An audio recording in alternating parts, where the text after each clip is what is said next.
ABC Sport. This is the FIFA Women's World Cup final, live from Stadium Australia. Whipped in, curling, goal! Back up to the right foot strike, great goal! The young superstar is at it again! This is why we love football, this is why we watch it. The World Game is here. The FIFA Women's World Cup final, Spain versus England. Live and commercial-free coverage on radio and on the ABC Listen app. Just look for the World Cup button. This is it. This is what a month of football has come down to. The final two teams in the 64th game of this Women's World Cup in 2023. And these two sides have never lifted the trophy before. It means that little bit more to Spain and England to see who comes out on top here at what is a sold-out Stadium Australia in Sydney. I'm Ned Hall.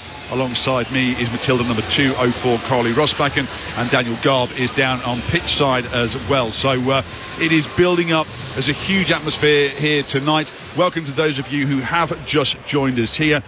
England and Spain been out on the field now for some time, going through their various different warm-ups. The refereeing team is also just leaving the field of play. It's an all-American team, so nice to see some Americans in the final here tonight as well. Tori Penso in charge, Brooke Mayo as one assistant, and also Catherine Nesbitt as the other assistant referee here in Sydney tonight. And the stadium is filling up nicely, obviously without Australian involvement here tonight. There's still a lot of Matilda's shirts around the place, a lot of Matilda's fans, but the number of English flags that we saw in the semi-final when England took on Australia has absolutely gone through the roof here tonight. It's really multiplied, and there are no end of English football flags hanging all around the stadium here tonight in Sydney.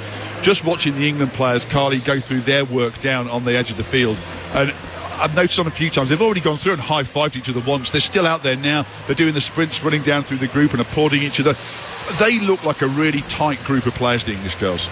Yeah, and I see on social media as well, they all look like they're best of mates, and I mean, that's what you want in a football team, but they look at them, they're down there high-fiving each other constantly, and they're always hyping each other up. Even the ones on the bench, they're the biggest supporters of the people, the starting 11. So I mean, they're out there, they know what they want to do, they've got the quality of players, and they're all there to play for each other, their country, their family. So I mean, and they are a family, so and that's what it's all about.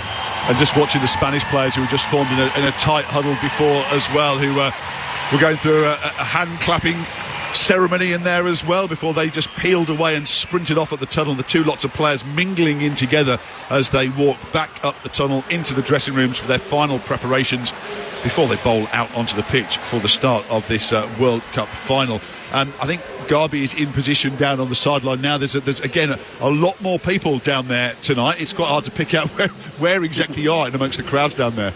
Yeah, and unfortunately we did plan to speak to young Sophia, who's been a correspondent for us on ABC Adelaide, but she's in the stands, and FIFA have told us we can't venture from our reporting position down here, so we apologise to Sophia, but she is ready to analyse this game along with so many young girls in the stands. It's amazing to see. I mean, she had a banner ready to hold up, or she will hold up tonight, saying, "Lauren James, please give me your boots. I'm your idol. I want to be like you."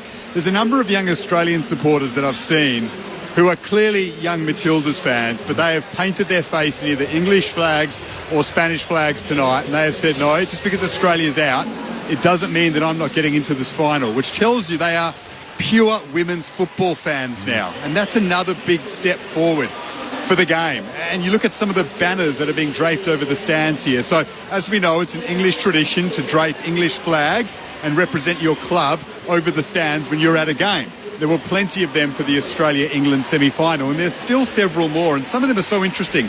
Manchester City women emblazoned across one in front of me that says Ipswich Town FC Women, club and country, lionesses, a family, not just a club. I mean, Ned, you would not have seen that inside a major stadium 5 years ago. Not a chance.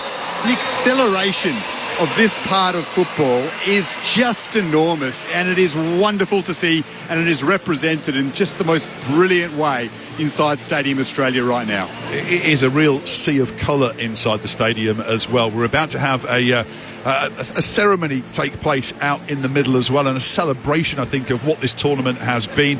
They're wheeling out a stage into the middle. There's going to be a musical performance in there as well. They've also just unveiled an enormous well, I'm not quite sure what you'd call it. It's a big white flag, essentially, that's taken up the whole of the playing surface from penalty area to penalty area, and then with a grid being beamed down on that as well. So we'll just see what happens out there very shortly. But yeah, the colour around this stadium, we've said this a few times to people, Carly, that this stadium has not always been the most loved. I think when there are regular rugby league matches here, for instance, when they don't get big crowds in here, fans swim around in here. But for these big events like this, the way the lights are set up around here, the way the branding has got the sort of the purple and gold of FIFA all around the stadium as well, it really does turn it on for the big matches. Yeah, it definitely does, and it's a beautiful stadium. It can fit that many people in here, and the way that they've done it for the World Cup, I think it's been phenomenal. Like, I think they've definitely chosen a good stadium to put the final on at. You can, like I said, you can fit a lot of people, but yeah, it's just the way that they've done everything. The lights, the banners, and also just seeing it filled with that many people is the best thing. Yeah, absolutely. And they were just watching now. Well, now we were talking the other night about the amount of photographers that were here in the ground who are making their way towards the halfway line, waiting ahead of when the teams come out and when the dignitaries come out of the tunnel. It is ridiculous the amount of people who are currently down there now, being held back by the ropes down there and standing on the little platform to get photos of people coming in and out of that tunnel. The numbers have gone through the roof with this being the final. You'd think with Australia not being involved it might have dropped off a little bit, but as it is, it has really filled up massively down there. There's smoke floating around the stadium as well, and you feel that there's about to be a bit more of the big celebration taking place inside the ground now, and they're playing a medley of hits as well, of all the big sporting classics have been played around here. As I say, we had Sweet Caroline earlier on, the Macarena, which was very popular with the Spanish fans, there's a massive contingent of those Spanish fans down in front of us as well, just behind the tunnel, and a bit of Queen being played there, and plenty of fans being shown up on the big screens.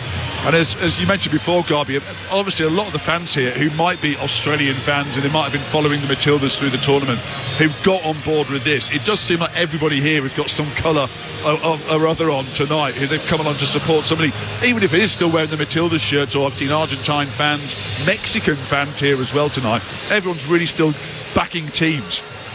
It's such a fantastic atmosphere, and yeah, there's plenty of green and gold, but you look at people draped in English colours or Spanish colours and you think, there might be expats or fans who have travelled. They might just be Australians who are getting right into the spirit of things at the moment. We're about to have the pre-match ceremony, which has got everyone at Stadium Australia really excited right now. The lights are flashing everywhere. And you can hear the noise in the background from this as well, as the lights, the big lights going off, and black and white on the huge screen away to the right. There's a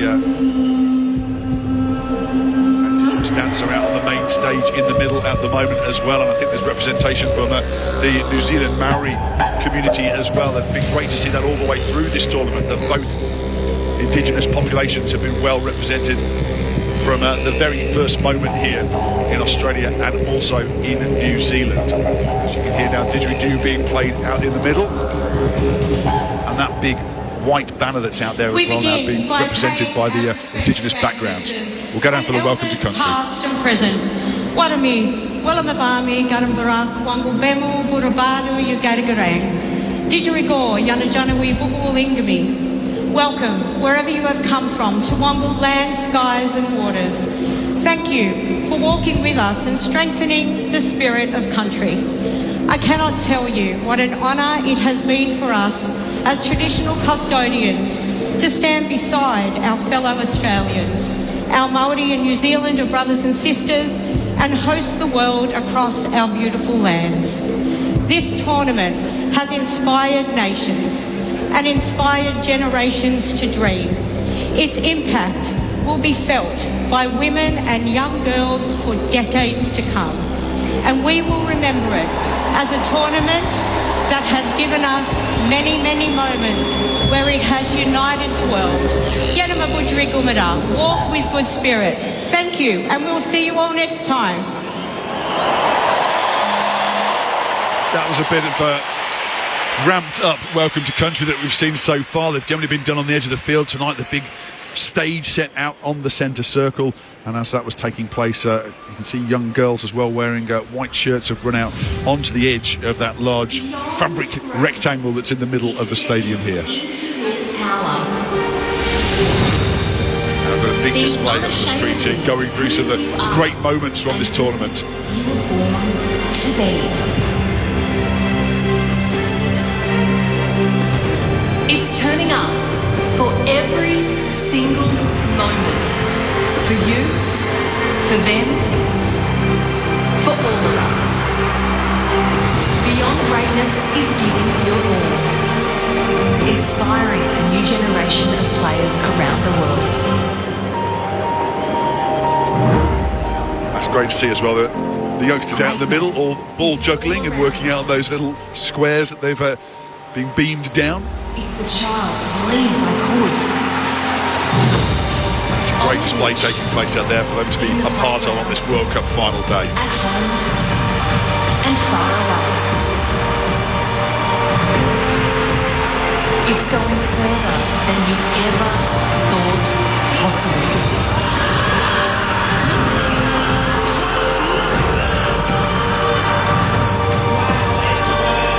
Because this is more than just a World Cup.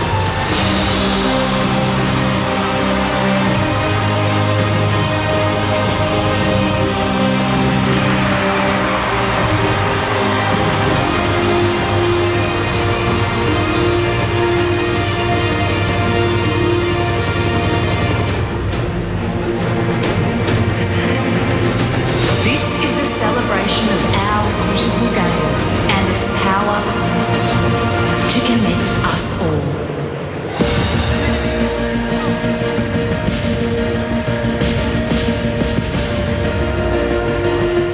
It's been a pretty special light show taking place out there as well. As I said, the youngsters out on these graphics out in the middle moving around them. It's a great spectacle out there, and I think we're about to get more musical entertainment in just a moment here as well, with more people coming out onto the centre, and those girls who showing off their ball skills out in the middle, stop and wave to the crowd and get a great reaction too.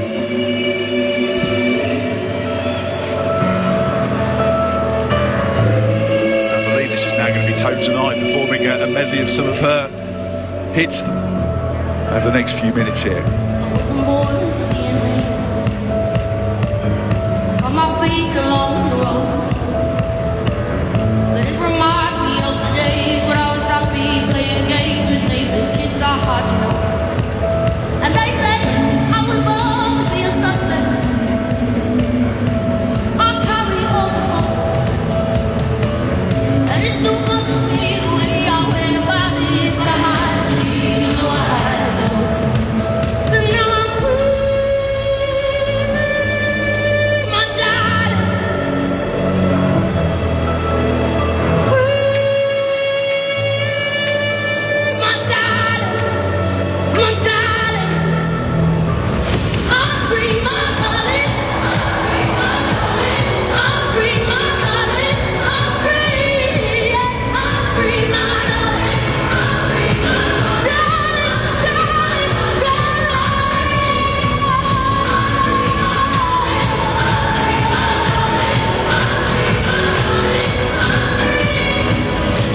free, my darling. I'm free, my darling. I'm free, my darling. I'm free.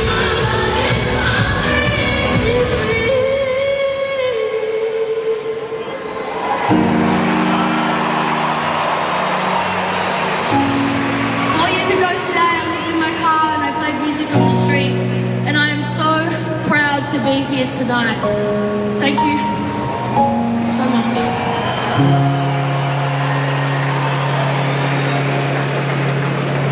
I made it, yeah, oh, I made it, oh, I made it, 'cause I made it, yeah, yeah, I made it, yeah, damn, I made it, ooh, I made it, 'cause I made it.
home tonight, one of the more popular musical acts I think we've seen before some of the big sporting occasions of late.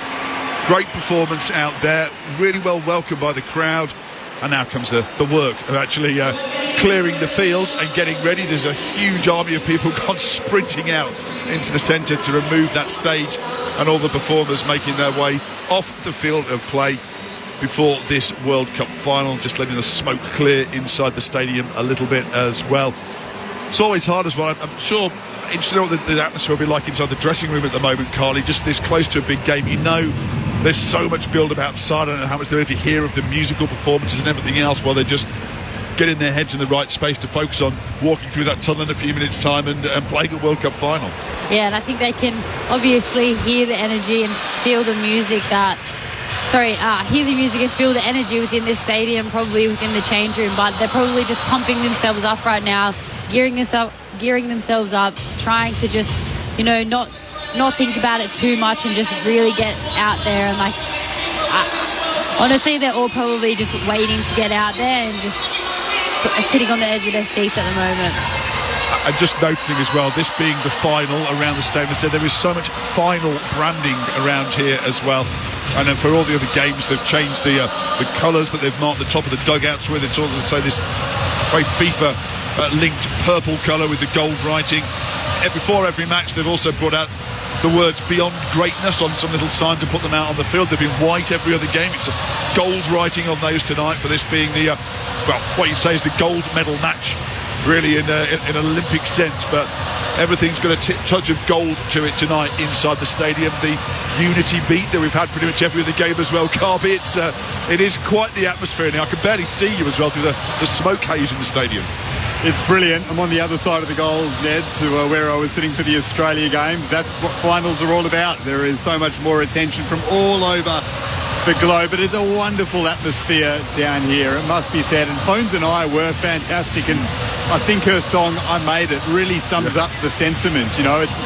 She feels that she's made it, obviously, as a musician, and she just can't believe she's on this stage. But women's football has made it now. I mean, over the last 5 years, the way in which the game has grown.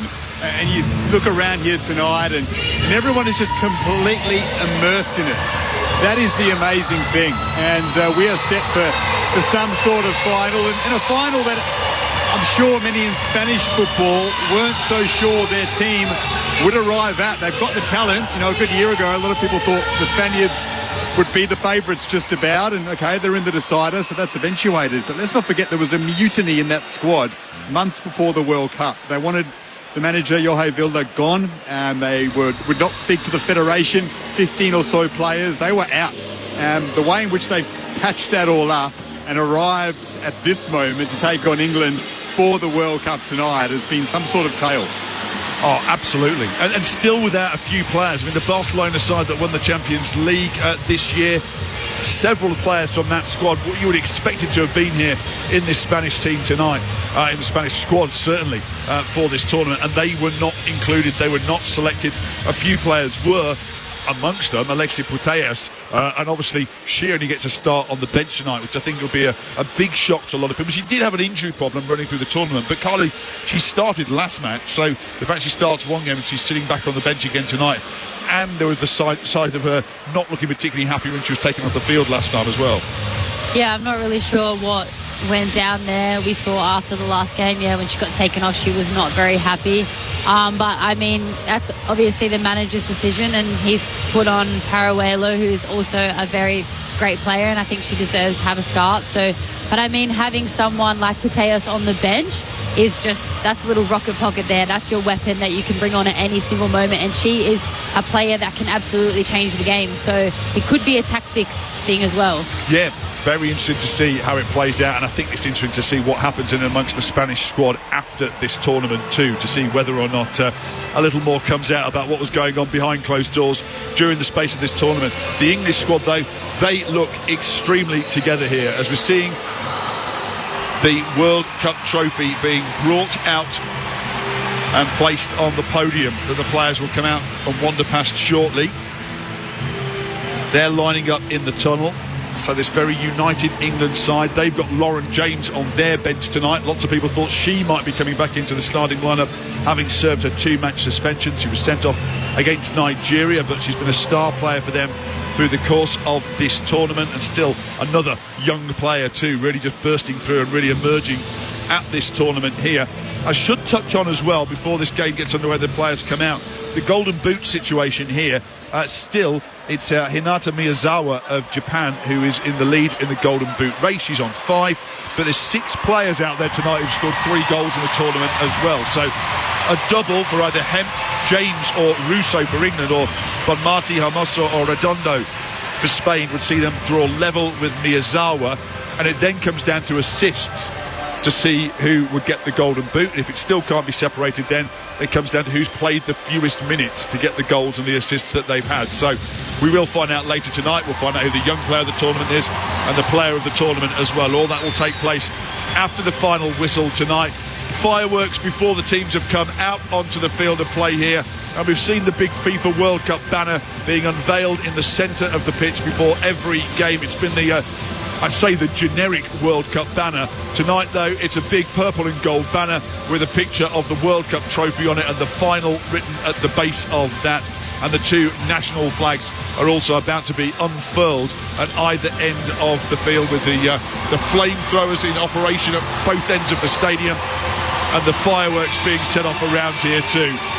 The tension, the drama, the noise, the colour, the movement is all building up here before the players have even got out onto the field of play. The Spanish substitutes, they're actually all out already and standing on the pitch side at the moment. The English players are as well, but they're actually standing back in their dugout away from all the photographers and standing a fair way back. We're about to see, though, the remaining smaller flags brought out from the tunnel, and behind them will come the officials in charge tonight. As I mentioned, it's an all-American team in charge. Tori Penso, Brooke Mayo and Catherine Nesbitt are the officials in charge. The 4th official is Yoshimi Yamashita, and there is obviously VAR in operation tonight as well, which has played a fair part through the course of this tournament so far. Through the fog of smoke, but I can see the big screen on the far side. I can see the players starting to make their way down the tunnel now and make their way out onto the field of play. It is Millie Bright captaining the England side as they make their way out. They've got mascots alongside all of them as they head out onto the field of play, and more smoke, more noise greets the players as they walk through the tunnel and walk past the trophy that they will hope their nations can get their hands on for the first times in their histories. England tonight will be in the light blue kit that they wore when they were playing against Australia. It's nominally their change kit, with Spain getting the home advantage and wearing their traditional red shirts, blue shorts and blue socks as well, and lining up now either side of the halfway line here. They don't tend to mess about too long here before we head into the national anthems of both of these 2 sides.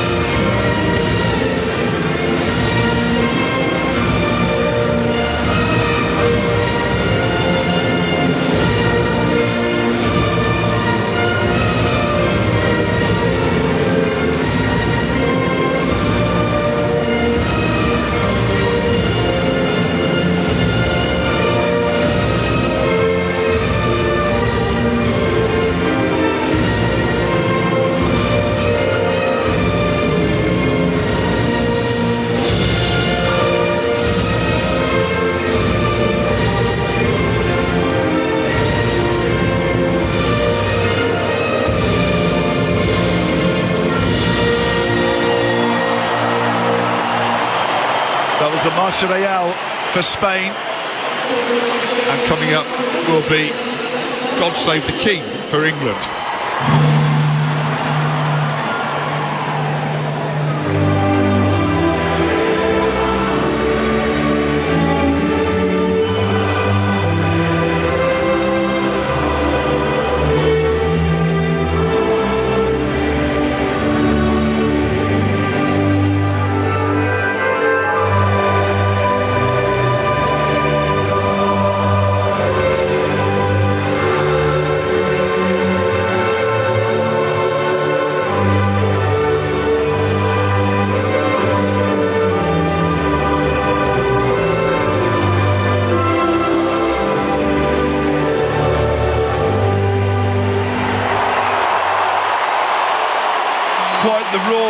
end of that. God Save the King for England as their anthem here. And the two sets of players go over the halfway line and go through the handshakes. The players will know each other well, particularly Keira Walsh and Lucy Bronze, who both played for the European Champions League winning Barcelona side. On your Bate as well in the Spanish defence. Spent a few years with Manchester United, so she'll be well known to many of those English players there as well.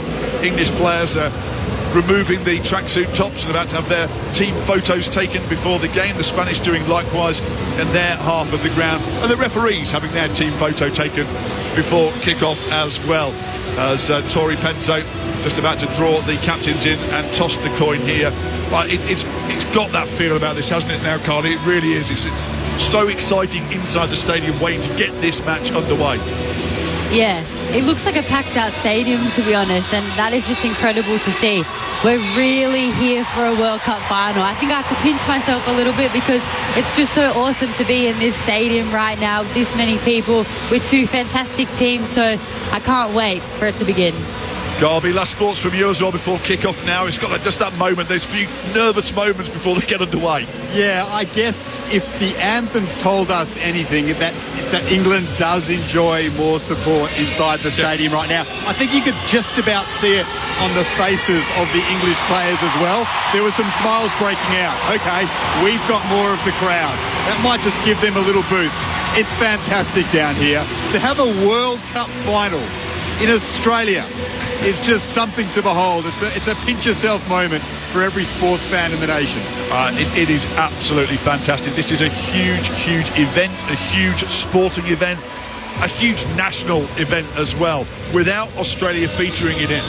This is a global event, and the global eyes are on Australia and are on Sydney at the moment to see who comes out on top here. I've had plenty of messages from friends of mine back home who are all gathered around TVs to watch it, and I was mentioning earlier on that a lot of politicians in England as well have been saying police should be turning a blind eye to any pubs that are open early this morning and serving drinks to people, because they know there's going to be a huge turnout. It's got the whole nation united behind them, and everyone wants to be a part of it, and they want to see England win a first World Cup since 1966. Spain won the Men's World Cup in 2010. They've never won the Women's World Cup, but it's been a very long wait for an English side to lift a world crown, and that's what they're interested in here tonight as well, to see if England can get the job done here.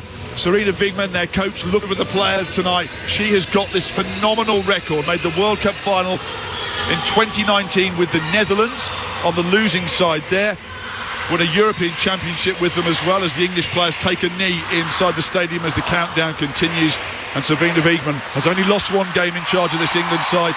It was against Australia. She'll be desperately hoping it's not number 2 tonight. It's England against Spain. It's the World Cup final, and we're underway on ABC Local Radio all around Australia, on ABC News Radio and ABC Sports Digital Radio and the ABC Listen app. Ned Hall, Carly Rosbacken and Daniel Garb with you tonight as the ball is fired down the left-hand touchline by Spain. It's Paralluelo jumping for the ball with Millie Bright, who wins out in the air, nods it out over the sideline. We saw some fairly muscular challenges, Carly, early on from England against Australia, I think, trying to assert their physicality. You expect to see the same tonight? Yeah, 100%. I mean, they're a very physical team. We can see it with Millie Bright. We know that she goes in really hard with tackles. Oh, and that was Same a hard with challenge as well, then. So with Lauren Hemp just going in, she got caught herself then. She's picked herself up off the ground, but that was a strong challenge. Russo has the ball away down the right, gives it back to Lucy Bronze. Bronze going back up the halfway line and playing it infield in the end to Millie Bright. Going back to that challenge, she slid in from one direction as the defender was coming out from the other side. I think it was Anya Battler who went into the challenge, and both of them hit the ground pretty hard. Hemp is up and she seems absolutely fine now as the ball fed forward. It's headed on, looking towards Russo, flicked on by Russo, trying to get Hemp in behind the defenders, and Russo and Hemp have formed a great partnership up front. They weren't by any means the first choice here at the start of this tournament, however they definitely are now. Just watching the challenge again, there was Paredes who was caught in a very awkward looking challenge. He fell heavily onto Lauren Hemp. Both players though bounced up and are absolutely fine and getting back underway with it. Reminder, you can get in touch with us on the SMS. 0467 920 222 is the SMS number as the ball's fed into the Spanish penalty area, cleared away, rolled all the way back towards Jess Carter, and then fed all the way to Millie Bright, who gives it to Alex Greenwood. Greenwood and Bright and Mary Earps, the three players who started every minute of this World Cup, or played every minute of this World Cup for England so far. And along with Georgia Stanway, Alessia Russo and Lucy Bronze, those players have started all the matches so far for England, all 7 games that they have played in this tournament. Ball is played down the left touchline, or attempted to be played down the left-hand touchline by Carmona for Spain, but it's been blocked by Bronze, knocked out over the sideline.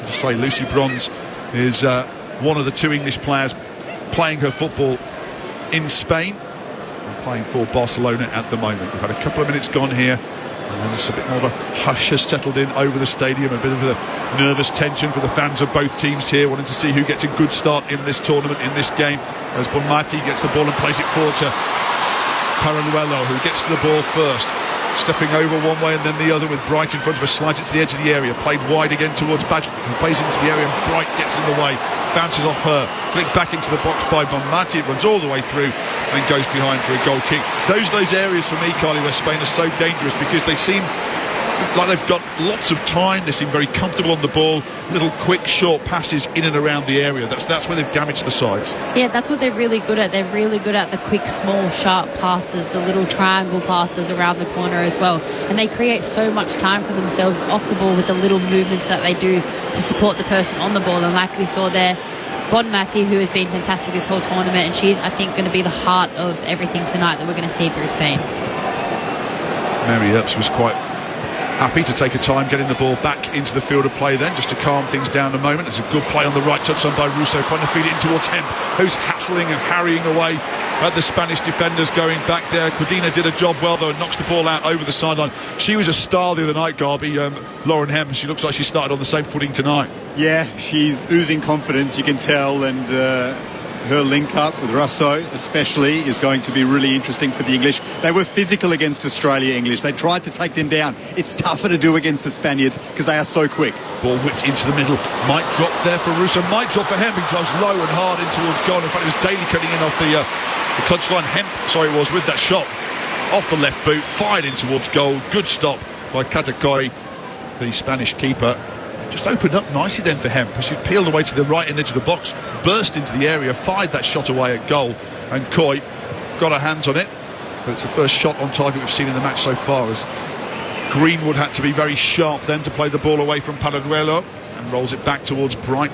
Forward she goes towards Russo, and the flag has gone up as Russo came in from an offside position there. But yeah, they're looking very bright, Carly, the 2 front players for England, darting in and around the Spanish back line.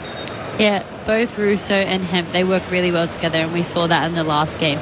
You have the physicality of Lauren Hemp, and she's so quick as well, and then you also have Russo, who is very good on the ball, a very good dribbler. Good challenge on the right touch on them by Stanway.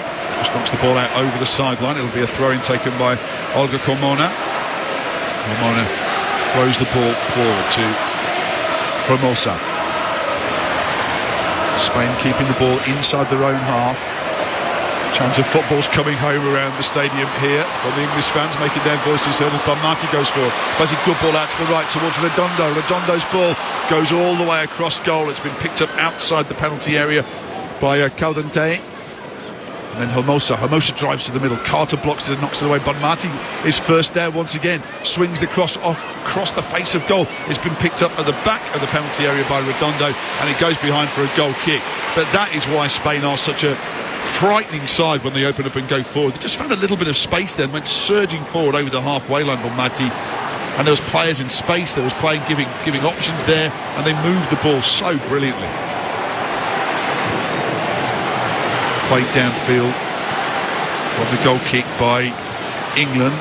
It's right at the back now with Codina being put under some pressure there by Lauren Hemp, shoulder to shoulder with the central defender. It's played out quickly by Katakoi on your Badgley, who was one of the players, who was one of the 15 who wrote that letter saying they didn't want to play under the current coaching setup, who's actually been included in this playing squad. England have possession again now, and Kira Walsh plays on to Daly. On from Daly, it goes towards Toon, who just lost possession of the ball. It's knocked away from her and goes out for a throw-in on the sideline, as Daly's wanted to take the throw, but she's stealing a little bit too much ground up that left-hand touchline, and having a little chat with the coach, Serena Wiegmann, at the same time. Goes strolling back Daly. They're looking for a bit of movement up that left-hand flank. There's Hemp coming short for it. It's thrown in towards Lauren Hemp with her back to the Spanish goal. Goes back, makes a challenge. England want the throw, but it goes the Spanish direction. It was right down in front of Serena Wiegmann. And looking to take the throw quickly is Badley. She throws the ball in towards the feet of Redondo. Played forward towards Paraluelo, who's a big, tall player, tussling for the ball with Greenwood. Spain have the ball. It's played cross field. That was a dangerous looking ball across the top of the penalty area, and Lucy Bronze, calm as you like, just put a foot on it and rolled it back to her goalkeeper Mary Earps. It's been cleared away downfield, but Spain in possession once again. Spain are dominating ball possession in these early stages here at Stadium Australia. At 7.5 minutes gone of the World Cup final, and it's goalless between Spain and England at the moment, with Spain once more with Hermosa trying to slide a ball in behind the English defenders. Then it was well cut out before Redondo could get onto the end of it, and England just struggling at the moment to get themselves out of their own half. It's back with Lucy Bronze. Bronze plays it across the top of the penalty area to the English skipper Millie Bright. Onto Greenwood now. She goes back to goalkeeper Mary Earps. She takes a touch on the ball and fires it out to the right hand side, and Lucy Bronze collects it, takes a touch, goes forward, looks to play it long downfield. As she went long, going back the other way was Lauren Hemp, so it runs all the way through for the Spanish central defenders and drops back into their own penalty area. But yeah, impressive start, Carly, by the Spanish so far. They've held the ball really well. That's what they're really good at. They want to keep control of the ball. They want to have it all the time. They want to make England move out of position like they've just done now. They've drawn Carter way up into almost the 18-yard box, and now she has to sprint back. But that's what they're going to be so good at tonight, is opening up and trying to find that space. Well, lovely play over on the right-hand touchline in between Redondo and Badley to work their way past the English players there. Badley was away, but getting back there was Daly to win the ball back for England. It's been knocked out over the sideline. Be another throw for Spain. They're still deep down in English territory. 9 minutes on the clock at the moment. It's with Badley from the right-hand touchline with a throw in towards Bonmati. Played in towards Paraluelo, onto Bonmati once again, who goes to ground, wanted a free kick, then nothing doing. Been picked up by England, trying to work it down that touchline. Just a muscular run down there from Lauren Hemp, bumped off a defender and kept going. It's been trying to play the ball in behind the Spanish defenders towards Russo, but it's been picked off at the back by Paredes. And she goes back to Cadacoy, the goalkeeper. Now Cadacoy, interesting as well, only really came into this Spanish side in the knockout stage after that 4-0 defeat that they had in the group stage, their final match against Japan, and Cadacoy has been the first choice after that, taking over from Maria Rodriguez. As Paraluelo getting him almost behind the defenders, Millie Bright goes to ground, and it's a free kick being given to England. Then the Spanish fans down in front of us were unhappy, and you can hear a few boos around the stadium. We're just watching the replay of this. She just caught her around the foot then. Fair decision, you think, Carly? I think it was a fair decision. I mean, I don't think she intended to trip her there. She was really trying to go for the ball. You can see afterwards she apologised as well, but I think it was the fair call. So Mary Earps will take this free kick from deep inside the English half. 10 minutes gone as we play out this World Cup final. Goalless at the moment, drilled downfield by Earps, looking for Russo, headed away by Spain. Stabbed forward there by Lucy Bronze. It's actually taken a little deflection off Abelliera. So it'll be a throw to England on the right-hand side of the field. They'll be looking to spend a bit of time in Spanish territory, having been pinned back for much of the early exchanges here, as Hemp goes in and makes a challenge. Spain, though, win the ball back straight away and have it on the left-hand side of the field with Caldente. She's closed down quickly, and again Lauren Hemp wants a throw. She's hustling and bustling everywhere out on the field and tracking down defenders, chasing the ball down. Spain bringing it forward once again, and that's a rather crude challenge there from Lucy Bronze, akin to what we saw the other night, Garby. Yeah, but England have struggled at the moment. They've just won the ball back deep in their own third, though. Played forward to the edge of the box, in towards Russo, spins away from one defender, but can't get a shot in on goal. Spain knocked the ball away from her. It's gone out in the end. That'll be a corner kick. Well, Russo just pushed the ball past the defender, tried to latch onto the end of it herself, couldn't quite get the shot away, and England proving why they have got that killer instinct and how ruthless they can be when they get half a chance. Russo almost doing it herself then, and it is a corner kick to England, the first of the night. It'll be taken by Greenwood, the big central defender, who comes up from the back to take these and swings it in off her left boot. one of the reasons I think England have been so successful in those past few games. It's not just the quality they've got there, it's the work rate of the front two that they have. As Greenwood swings in the corner, hangs high, Karakoy comes out. That's a really good take from the Spanish keeper. There was a big group of players in there. She backpedaled, she got her hands on the ball, drops down, and her defenders will be delighted to have seen her come out and claim the ball in that manner. That's what you want to see, Carly, isn't it, as a defender, a goalkeeper who's got that confidence. Yeah, someone who's so dominant and so sure of it as well. It just gives you confidence as a defender as well, that you have such a keeper, such a strong keeper that's going to come out there and claim that ball as theirs. She's another of the Barcelona contingent here as well. And the player actually played as an outfield player until she was about 12 years old. Hermosa's going forward with the ball. She lays it onto the pace of Paraluelo down the left. Coming across is Greenwood. Paraluelo swings the ball into the middle. Kira Walsh gets back there, cuts the ball out and hammers it out over the sideline for a throw-in to Spain. And this is sort of what I was expecting to see a bit more here tonight, that the game would get stretched from time to time, and you would see teams breaking down one end of the field, then down to the other, as the ball's thrown in by the Spanish and been knocked out over the sideline by Georgia Stanway. In fact, it's taken a deflection off a Spanish player, so it'll be another throw for England inside their own half. Going back to what you were saying before, Garby, about what we saw from the England game the other night and their game plan, but we've seen them getting stuck in. They do work hard, especially the front two. They've got a physical advantage over Spain, there's no doubt about that. But the Spanish are so slick when it comes to moving the football that it's harder for England to assert that dominance physically like they did against Australia in the early stages. The pace of this game is frantic early on. Paraluelo comes away with the ball just outside the area. She's got space away to the right, plays it on to Badier, who's taking on Daly, tries to whip the cross into the middle. Greenwood takes a touch on the ball, being put under pressure, and in the end has to hammer it out over the line. In fact, it took a deflection as she looked to hammer that ball away, and it does go behind for a goal kick. But as you were just saying, Garby, Spain move the ball brilliantly. They move it so quickly, stealing the ball back then off Georgia Stanway, and Paraluelo just surging her way forward. Not pulling the trigger, though, which has possibly been their undoing in some of this tournament so far, that they've been a bit gun-shy when the goal has been in sight. We've got no goals yet after 14 minutes here at Stadium Australia tonight, and that's a slightly crude challenge once again from Alessia Russo. Just going in and catching Colomona as she was trying to play the ball away downfield, so it will be a free kick to Spain over on that left-hand touchline. The ball's played forward towards Jenny Hermosa. Hermosa, nice ball played forward, and thought that played forward into the path of Abuelo. Coming forward and then winning a free kick back. I think that might have been slightly fortunate then for England, because they got caught in possession yet again inside their own half. Ariana Cordente coming away with the ball. Kira Walsh going to ground, and the referee immediately blew the whistle, but Valente had some space in front of her to surge forward in towards goal and fire that shot away. Millie Bright will take the free kick. Goes across field, it's just come on off the head then of Colomona. It drops for Lucy Bronze down near the corner flag. She plays it back towards Stanway inside the area. Stanway's ball across goal. It's been cleared away by Paredes. England still pressing though. Ella Toon on the edge of the box. Swung back in, he'll drop for Daly. Daly cushions it back and shot towards goal, off the woodwork, off the crossbar. Lauren Hemp shoots goalwards, hit it well, beat the keeper, but couldn't beat the woodwork. And it's still 0-0, but that's England's best moment by some distance in this match. Trying to push forward once again here, but Spain have won possession back with Bonmati. Now they're passing the ball out of their own defensive line. But England showed, Carly, then that they can be incisive if they get in amongst this Spanish defence. Yeah, and we even saw in England against Australia, they are so slick as well in the final third, in the box, the way that they move the passes 1-2s, and someone like Hemp getting on the end of it to try finish it, and they're so good at that. Paraluelo, who is very good, using her pace, just going forward and putting some pressure on Carter at the back.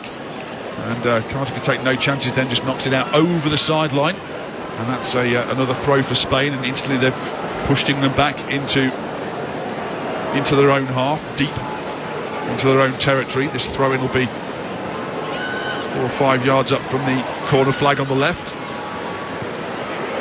Doing well to win the ball back then was Stanway. She's won the ball back, she's fired it downfield in behind the Spanish defenders, but a little too far downfield for any of her English teammates to get onto, so it's easy for Paredes to go back and take possession of the ball. Yabate was being closed down then very quickly by Lauren Hemp, and Russo again still chasing hard, pressing the Spanish defenders while they have the ball at the back, but Spain moving it confidently and moving it nicely. Abellero taking the ball forward, played in behind the defenders on the left. It's Carmona's ball to the middle. Paraguay's missed it. It's been fired back across goal again from the right-hand side by Redondo when it looked like it was harder to miss. Redondo, the ball fell to her at the back of the penalty area, running in on goal, and she fired into a clutch of players and the ball went bouncing away. The danger's still not passed yet for England. Spain pressing once again. On the edge of the area, it's Hermosa. Hermosa playing it back out to the left, out towards Carmona. And she'll look to whip the cross into the middle. Carter's there, she side foots it clear, but again Spain have the ball picked up just outside the English box. Bate cuts infield, plays the ball on to Abellero. Out towards the right to Bonmati. Strong challenge on her by Daly. Play continues and Bonmati picks up herself up and gets the ball back once again as well. Bate on the overlap here, on the outside. Swings the cross into the middle. Bounces away off the body of Walsh. Played back against the edge of the area to Adana Bonmati. Little step over the ball from her. Whips the cross into the middle. It's been headed clear by Lucy Bronze. Once more it's away by Russo, but England all back in their final third at the moment, and Spain are pressing England. Millie Bright comes out and makes a good challenge to get to the ball before Paralluelo, and then Ella Toon plays the ball forward, ends up in a heap on the floor. The referee's playing the advantage, but there's nobody really downfield ahead of Lauren Hemp. And then it's on towards Stanway, and Stanway will have to go back to Lucy Bronze. England have had a difficult start to this game, had to work really hard, frantic stuff inside their own penalty area then, but they've brought the ball clear now. It's with Daly in the centre circle. Daly plays a ball cross field, trying to get it in behind the Spanish defenders. Russo was waiting for that, didn't really take it in a stride. The flag goes up regardless on the far side of the field there. The referee says play on, Spain have the ball back. That was frantic stuff, God. I'm just catching the breath from the chance that Spain had before. I haven't actually seen a proper replay of it yet, but that was a golden opportunity for Spain to take the lead. And it wasn't long before that England rattled the crossbar right in front of me. What a final. I mean, both sides have such attacking quality, and they are just going for it in the early stages of this game. There's been no feeling out process. There's been no one trying to set the tempo and just wait for a moment to exploit early on. They've both gone for it. And the crowd at the moment is enthralled around Stadium Australia because they know that a good chance, can manufacture itself in an instant, as it has for both sides inside the first 20 here. England trying to chase the ball down in Spanish territory at the moment. They might have a chance here once again. Toon wins the ball back, gives it on to Russo, to Bronze, into the edge of the area to Hemp, to Russo, back into the middle, shot towards goal from Hemp. She tried to pick a spot then, but Katakoi read what was happening all the way through and managed to catch the ball, cut it out really nicely. I got slightly distracted in the background then because I've seen for the very first time the replay of the Redondo effort at the other end and see what a good stop it actually was from Mary Earps as it was fired into that group of players. It was Mary Earps' legs that the ball bounced away from before England could get the ball clear. So it has all been happening in this first 20 minutes. It is still scoreless, but it's a cracking game so far between Spain and England. Spain have possession now with Hermosa, who's dropping deep again to pick up the ball and drifting around the park. Bonmati plays the ball out towards the left now to Carmona. Carmona over the halfway line, open ground in front of her. She's just put her head down and raced forward. England though cutting the ball out through Kira Walsh, and she plays it on now towards Stanway. Stanway forward towards Russo. Russo though isolated, and a sliding challenge comes in on her by Codina. Carmona has the ball over on that touchline. One back again, Abellero. Spain keep the ball very comfortably, playing it on now towards Paralluelo, who's trying to make the run in behind the defenders, whips across into the middle, and diving on that was Mary Earps before Redondo could get in there. She was threatening again inside the penalty area, but Mary Earps had to be on her guard then to cut out that cross that came into the middle from Paralluelo. And Spain just looks so dangerous, Carly, in and around the area. Just that extra piece of time they seem to have whenever they get the ball. Yeah, they're really good at drifting off shoulders as well and getting in behind. They're stretching England's back three, so they're pulling Carter out. They're also stretching Millie Bright out, and they're getting that space where Paralluelo can get on the ball and get in behind as well in wide areas. England have the ball now with Walsh. She plays a good ball down the right-hand channel. No one goes with Russo. Russo's just into the edge of the penalty area. Lauren Hemp's making a run into the middle. She pulls the ball back just in behind Hemp, and it's easily cut out in the end by Abellero. Although strong challenge coming in then from Lucy Bronze. Referee plays the advantage. Spain still have the ball. It's tipped forward by Carmona up towards Paralluelo, who goes to ground, and on this occasion the referee says that that's a foul by Millie Bright. and so it'll be a free kick to Spain just inside the Spanish half as we approach the midway point of this first half here. And it is chances starting to be created at both ends. It's hard to say who's had the best yet, seeing as Lauren Hemp crashed a shot against the bar. That chance for Redondo, though, she hit the target. It ended up being a good block from Mary Earps to get that ball cleared away. And the ball's chipped forward by Spain, by Batty looking for Bonmati. Mary Earps is coming out. Millie Bright was chasing back towards her then. You could tell she was imploring the goalkeeper to come out and claim the ball on the edge of her area before Paraluelo could get there. It was a lovely ball threaded forward by Spain once again. And England just standing firm. The goalkeeper having to come off her line very quickly. Earps will punt this ball away downfield for England. Over the halfway line. And over Lucy Bronze, who actually catches the ball over the halfway line, over her head, before tossing it back to the Spanish players. As I say, Lucy Bronze playing in Barcelona. She's of a Portuguese background as well, from northeast England. Portuguese father, she speaks 4 languages, so she'll be well at home out there talking to the Spanish players. As racing forward then was Lauren Hemp, tried to go through a gap that wasn't really there, but the Spanish players just closed up on her, and Lauren Hemp wins a free kick for England. Bit of experience being shown then, I think, Garby, once again by Lauren Hemp, because I think she knew what she was doing. Definitely Bad stepping across in front of her, but Lauren Hemp, I think, was very happy to take that free kick. She didn't have too much on, so it worked out well for her, but the Spaniards couldn't take any chances, so they were happy to bring her down. A fair way out from goal and in a pretty central area, so it's going to be tough to manufacture something from this position. A feature of this English side are their wing-backs. Lauren Daly on the left, Lucy Bronze on the right. They hug the touchline on either side. That stretches the pitch. It allows them to open up the opposition, but they can be exploited the other way as well, using those wide wing-backs. It's going to be interesting to see how that plays out. And now we've got a Goose who has ran onto the field, so play is halted momentarily. Thankfully, 5 or 6 security guards have wrapped up that annoying individual, and they'll be whisked away before they could cause any trouble and get too close to any players. There was a concern. He was getting quite close to Lauren Hemp then, but he actually tripped over himself as he was racing out into the middle. And so, he's being led from the field of play here, but that's always a worrying moment you see at these big sporting events, to see somebody racing out onto the field. But he's being led off now and being booed as he's led down the tunnel, and we can get back to the action shortly. Interestingly, stat up on the big screen here: 57% possession to Spain and 28% to England, with the rest in contest. So Spain dominating possession so far. This free kick whipped into the box, played away by Spain up towards Paraluelo, who's left on her own, but she does really well just to force it out towards the left. And Olga Carmona goes sprinting forward there and keeps possession of the ball for Spain, although it's just ballooned in the air. It's been won back by Russo. Back to Greenwood onto Lucy Bronze and Walsh. Short exchange of passes before peeling away round the corner is Bronze over the halfway line, plays it short in towards Stanway. Back to Bronze.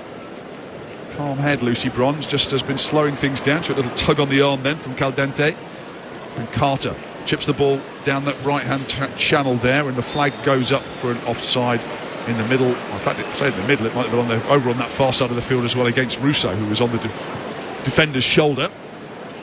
It was certainly flagged offside, or the player that was flagged offside. So Spain get the chance once again with 25 minutes gone to come roaring back into this match. They have the ball just inside their own half. Peeling away on the halfway line is Caldente. She plays the ball back towards Anya Badley, the former Manchester United player, now part of the championship winning Barcelona side. Forward to Hermosa, who's been drifting around and hard to pick up so far. Her ball in field picks up Abelliera onto Battier. Then on the right hand side of the field is Redondo cuts infield now. May have shown too much of the ball towards Kira Walsh. Walsh got a block on that one. It bounces back up towards the halfway line. But once again, England getting everybody back behind the ball, and Spain keeping possession and moving it nicely around the ground. Whipped forward towards the edge of the box. Greenwood cuts it out. Walsh was there just ahead of Hermosa, just to touch it into the path of Stanway. And England looking to break forward over the halfway line. Russo was looking for some space there, but she stepped in field as the ball went outside her. And a vain chase in the end for Russo, as Codina had blocked her run downfield, and Paredes plenty of space and time for her to come across and get the ball. Elena Paredes bringing the ball forward for Spain, up towards the halfway line. The ball stops inside the centre circle. Back it goes towards Abellera. Colmona there, but challenged by Lucy Bronze, who stabs the ball away. But once again, Abellera picks the ball up and feeds the ball out towards the right to Bonmati, who waves Redondo forward to send her away down the right. Bate with the ball on the overlap. Will she get there before Daly? No, she won't. And Daly, I think, has made a challenge that knocks the ball onto the Spanish player's foot before it goes behind for a goal kick. So good defending once again then by Rachel Daly, who's wearing the number 9 shirt, an attacking player, but she's having to do a lot of defensive work at the moment, Carly, as the Spanish have done well attacking down the right-hand side. Yeah, they've done really well, but Rachel Daly here, she's a fantastic player, and actually in England she is a striker. She plays up front and she was the top goal scorer last season, so for Aston Villa. So it's great to see that in England she's actually playing here as a defender in the 3-5-2, and she's a great defender as well for an attacker. One of the issues they had with this England side was almost an abundance of wingers and wide players, hence the fact that they switched formation as they were after the first couple of matches of this tournament to try and use more of their wide players and get them into the game, as Daly gets into the game again and makes a strong challenge then on Redondo. And Redondo goes to ground, the referee gives the free kick. But wants it taken from the correct spot out there. In towards Hermosa. Slid forward towards Paraluelo, back to goal, although just stabbed away from her by Stanway. Carter back to Bronze, gives it back to Carter. The two of them passing it back and forth between each other, and now Bronze is going surging downfield, looking for some space in front of her.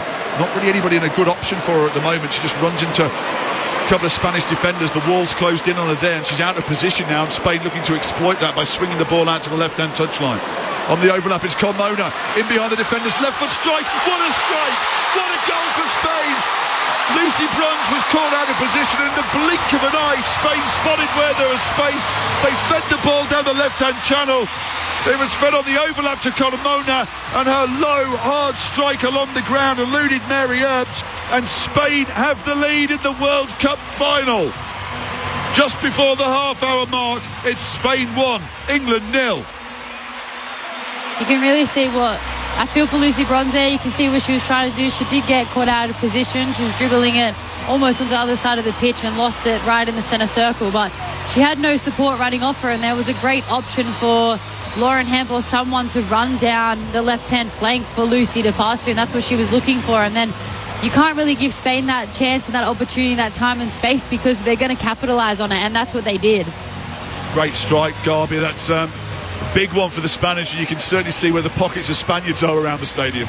Yeah, and you can see where the pockets of space are in this English defence. It's the issue with playing wing-backs. You can get caught in behind. England are aggressive with them, with, of course, Lucy Bronze and Rachel Daly, who's on the left, as you spoke about. But it allows space in behind, and these Spaniards will exploit you and exploit you ruthlessly.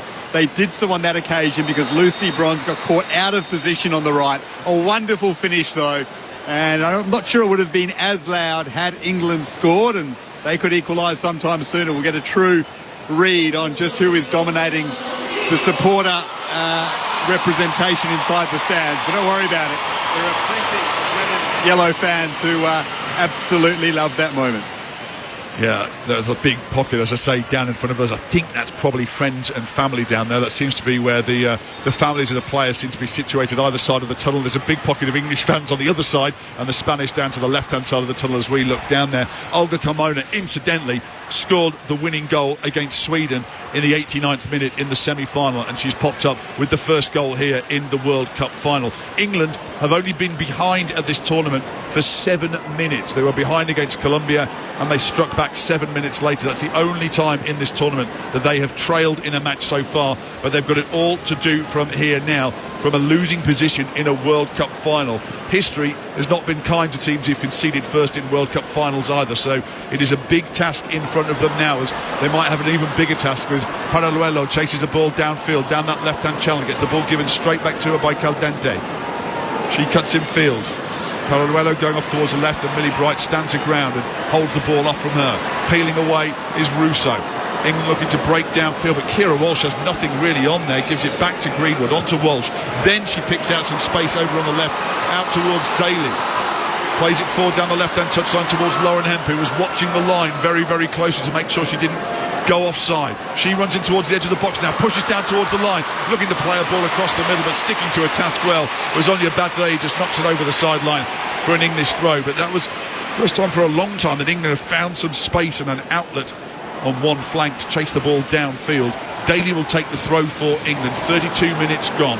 Spain leading by a 0-0 here on ABC Local Radio, ABC Digital Radio and ABC News Radio and the Listen app all around Australia, as it's a goal kick being awarded now to Spain. Ned Hall, Kylie Rosbach and then Daniel Garb with you at Stadium Australia tonight, and it's another seller. I think I've got an idea what the attendance might be here tonight, because I think it'll be exactly the same as it's been for the last couple of matches that have been played at this venue, which is an odd number, but I think that's the full capacity, which is 75,784, which is the maximum number of fans that can be squeezed inside the stadium by the time they've got all the dignitaries and also all of the media inside this part of the stadium. Ball rolled back by Spain in towards the edge of their own area and played clear by Codina. Off to Paredes, Caballera. Medina Paredes plays the ball downfield, headed away by Greenwood but straight towards Adana Bonmati. Little drag back by her, plays it infield now towards Caballera. Paredes off to the left, Hermosa gets a nice ball back then from Caldente, tries to feed it into the area, looking for the forward run of Paraluelo, but Mary Earps is off a line and gets hands on the ball quickly to trot up towards the edge of her area. Mary Earps was very animated in the aftermath of that goal, talking to her defenders and talking to her team, just urging them up and geeing them up straight off the back of the goal they conceded, as England look to fight a way back into this match. Bronze chips a ball down the right-hand flank. It's flicked on by Hemp, headed away over the sideline by the Spaniards, and it'll be a throw for England inside Spanish territory. You noticed at these other games, but we're on a similar level. If we look across from where our commentary point is, FIFA President Gianni Infantino is in the dignitaries section, just along from us, as is the great former Italian referee Pierluigi Collina, who I can see in the box behind us as well. As Millie Bright drives the ball cross-field, lands on the chest of Bronze. He tries to knock it down towards Russo. And Spain have the ball back. Caldente just standing over the ball, waiting for an English player to come towards her and close her down. Feeds the ball back into her own penalty area to Paredes. She goes long downfield, looking for the long levers of Paraluelo, who gets a boot under the ball. Unconventional piece of control, but brings it down. Keeps hold of the ball. Badley plays the ball back into Paredes. Hermosa, who really is drifting around the park tonight, the number 10 on her back, picking up positions all over the place, which have been very hard for the English players to keep a hold of. Bonmati, the Spanish just very comfortably keeping the ball at the moment, and England having to work hard to get the ball back. A little triangle being played by Hermosa, Paredes and Bonmati. Finally England do have it back. For how long? Bright has to hammer it away downfield, and it's taken down on the chest of Russo. One back by Bonmati almost immediately. She steps away from one challenge, away from two challenges, played out towards the left. It's Caldente. On the overlap it's Carmona, the goal scorer. On to Bonmati, who's drifted out towards the left-hand side now. Caballera giving some support to her. And this is just playing into the Spanish team's favour at the moment, just keeping possession of the ball, holding England off, frustrating this England side. Bonmati plays the ball out to the left, and there's a slightly late challenge there from Georgia Stanway, who's going to get a talking to from referee Penso. It's hard to know what to do, Carly, here, isn't it, for England? They just don't seem to be able to get the ball back off the Spaniards when they hold on to it. Yeah, but the Spaniards, they're just moving the ball 1-2 touch. Even when their centre-backs have it, they're still playing it first time into the number 6s. And, I mean, it's just beautiful to watch, honestly. They're absolutely just moving it around and playing the ball and trying to break down England. And they're being so patient with it as well, not forcing it. And they've got this free kick as well from that rather crude challenge that came in then. From the right-hand side of the field, it'll be a free kick for the Spanish. One deep into the box. Free header to get the ball back across goal. Bright plays it away. It's hammered in towards goal then by Elena Paredes. Couldn't keep the shot on target. It goes behind for a goal kick. But first she had a free header in there, and secondly she was given time and space to get that shot away. Poor marking then from England. They'll be kicking themselves, Garvey. Yeah, the Spanish are taunting England at the moment. They really are. They have the game completely on their terms. You can see at times the look on the faces of the English players thinking, how do we get this ball back? And more to the point, the Spaniards are making the ball do the work, whereas England are having to exert themselves so much more physically. And you can start to see that on the makeup of the players' faces as well. So that might have a bearing on this game as well as it goes on. England started well, but the last 10 minutes or so, the goal and the dominance of play, the final is all Spain's at the moment. And Hermosa, some good skill from her. She chips a ball into the box looking for the forward run of Paralluelo, but it's picked up by Mary Earps. And Mary Earps, I think she wants to take the ball downfield herself. She's gone sprinting up towards the top of a penalty area, looking to get the ball out and get it moving quickly for England, even though in the end she had to hold on to it for a few more seconds before rolling it out to Carter. But she's rolled the ball forward in towards Russo, who's gone to ground. And Spain have the ball back. Once again, they'll play another game of keep ball here, keeping the English off them. Battier has got Redondo down the line from there. Daly wins it back, though, for England on this occasion. Walsh back towards Bright and lets the ball go through her legs towards Mary Earps, and then she rolls it out towards Carter. Carter will look to play it out to Bronze on the right-hand touchline. He's quickly closed down by Cremona. Carter lumps a ball down the touchline, looking for Russo to try and keep it in play, but it drifts out over the side, and it'll be another throw-in for Spain. So that's the big difference between the two sides at the moment, Carly. Spain make it look very easy the way they're moving the ball around and they're quick passing, whereas England just don't seem to have that same control at this stage.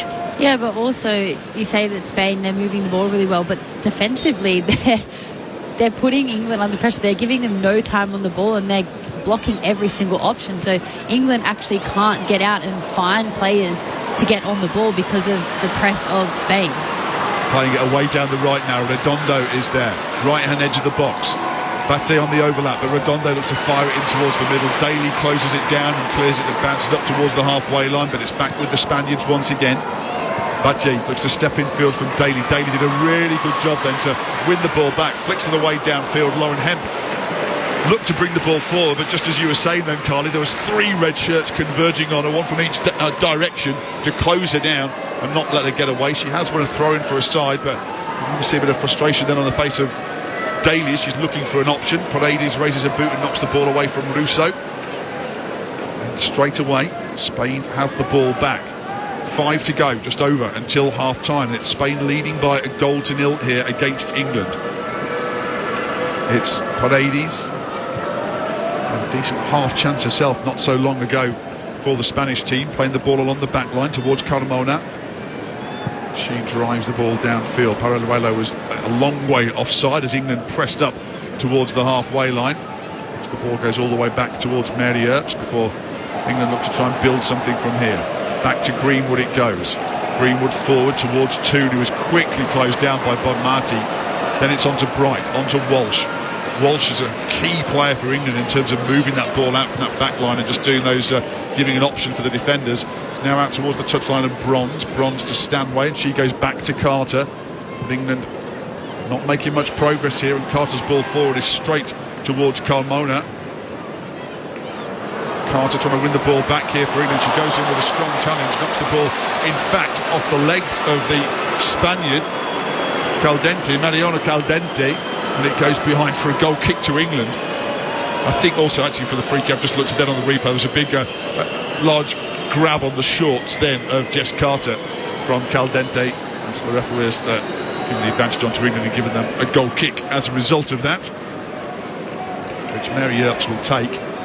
But it's a strange atmosphere in here at the moment, Garby. I'm just listening. It's almost gone quiet around the stadium. It's a very different atmosphere from the one we've seen for the past couple of games here. Because Spain have taken the sting out of the game, because they've dominated over the last 15 minutes or so, and they've just pegged England back. And once they took the lead, they were happy to control the game. Here come the English, though. And they've been helped by a slip at the back as well. It's Russo sliding the ball to the middle, and it's a missed chance then by Ella Toon. She burst into the 6-yard box. The ball was played across the face of goal, and she didn't get a touch on that. The flag's just gone up on the far side, though. Nonetheless, maybe I think it was from the initial ball played forward, which would have been very, very tight. Watching that one again, in fact, actually the ball into the middle. Toon had just drifted offside. She flicked a boot out towards goal. She got the opening goal the other night against Australia. On this occasion, couldn't steer that ball home. Wouldn't have counted anyway as the flag went up. But those are the moments, Kylie, that England are looking for here, just to try and get themselves back into the game. Yeah, they're very dangerous on the counter as well, and you can see the pace of Lauren Hemp there. She's been exceptional in the last game, and even tonight I think she's done really well to start it with. So that's very dangerous. So Spain can't really switch off there in those moments, because otherwise England are going to come and they're going to capitalise. And then have possession again now. It's with Walsh on the halfway line. They're Spanish sitting deep and marshalling them very well, and England going back into their own half. It's Carter to Walsh, who peels away nicely from one potential challenge. Daly's in space out on the left. Greenwood plays it on to Daly now, and working a space down that left-hand channel. It was Lauren Hempers who's just trying to keep onside. It's played in towards Russo. Really, really good defending then from Laia Cordina as well, who just let the ball, saw where the ball was running, just let it run across her body, realised Russo wasn't going to get there, and let it run all the way through to her goalkeeper. So smart defending from the Spaniards there once again, who are happy to see the goalkeeper Katakoi bowl the ball out underarm and play from the back, although Koi gets the ball there and drives it downfield. It's flicked forward off Hermosa. Greenwood comes across and makes a challenge, and Bate comes in and makes a good challenge, but it's been knocked into the legs of the Spaniard and out for a throw-in for England, which Rachel Daly will take, although she's got to retrieve the ball from the Spanish dugout herself. Daly, as England approaching half-time with a one-goal deficit here, looking to level things up. However, Spain clearing the ball away, Stanfield straight away, and Millie Bright being put under pressure then by a ball back to her from Alex Greenwood, which had Paraluelo bearing down on her, and now Greenwood's running down a blind alley over on that touchline. Her ball forward though drops down nicely for Anya Batley, and then it's picked up by Hermosa. Hermosa onto Bonmati, who's drifted off towards the left now, goes sprinting forward, plays it to Carmona on the overlap. Out on the left-hand touchline, Caldente is in support. Out on the left-hand touchline once again, played back towards Caldente, towards Paraluelo. Can't bring the ball down on the first attempt. I think she looked like she was caught in two minds almost then, whether to bring the ball down or what quite to do with it, and bounced down off the outside of her boot and goes behind for a goal kick. But once more the Spaniards just showing that quick work on the left-hand side, keeping the ball, and all of a sudden an incisive pass forward, Carly, almost picking up Paraluelo. Yeah, they've been doing that all night as well. They just want to draw out Jess Carter or even Millie Bright to come all the way out and just to open up the space. But they're so happy with keeping the ball, playing it 1-2 out wide. Chance forward here for Bronze, playing it into the box. Hemp right on the edge of the area, looking for some support, curling it in towards the back post. Batte got in the way of the goalkeeper then. It's cleared to the edge of the box. Stanway being urged to shoot here. Goes back instead towards Carter. Carter almost gets the ball caught under her feet then, but clears it away in towards Kira Walsh. That was a good opportunity again then for England, forged on this occasion by Lucy Bronze, stealing the ball back for England. But again, the move has finally broken down, and Spain have possession back once more. Hermosa playing it infield to Abelera, and she rolls the ball all the way back towards Cardina. Out on the left-hand touchline, Carmona once again, and we're about to hit the 45-minute mark here. We'll see how much time will be added on at the end of the half. Only 1 minute of additional time to be added on here. That's after we did have a pitch invader at the end of this first half. So not much additional time being added on. Again, Spain playing the ball out of their own half. Laid on by Hermosa. Flicked forward down the right-hand channel, and a run from nowhere there from Aita Bonmati, away down the right, on towards the edge of the area. Pulls the ball back, pulls it back behind everybody. And charging there after that is Abelera, and Spain will just keep the ball in play. That was a great breakaway downfield then by Spain, once again getting into a threatening position downfield. It's with the Spanish again, Codina.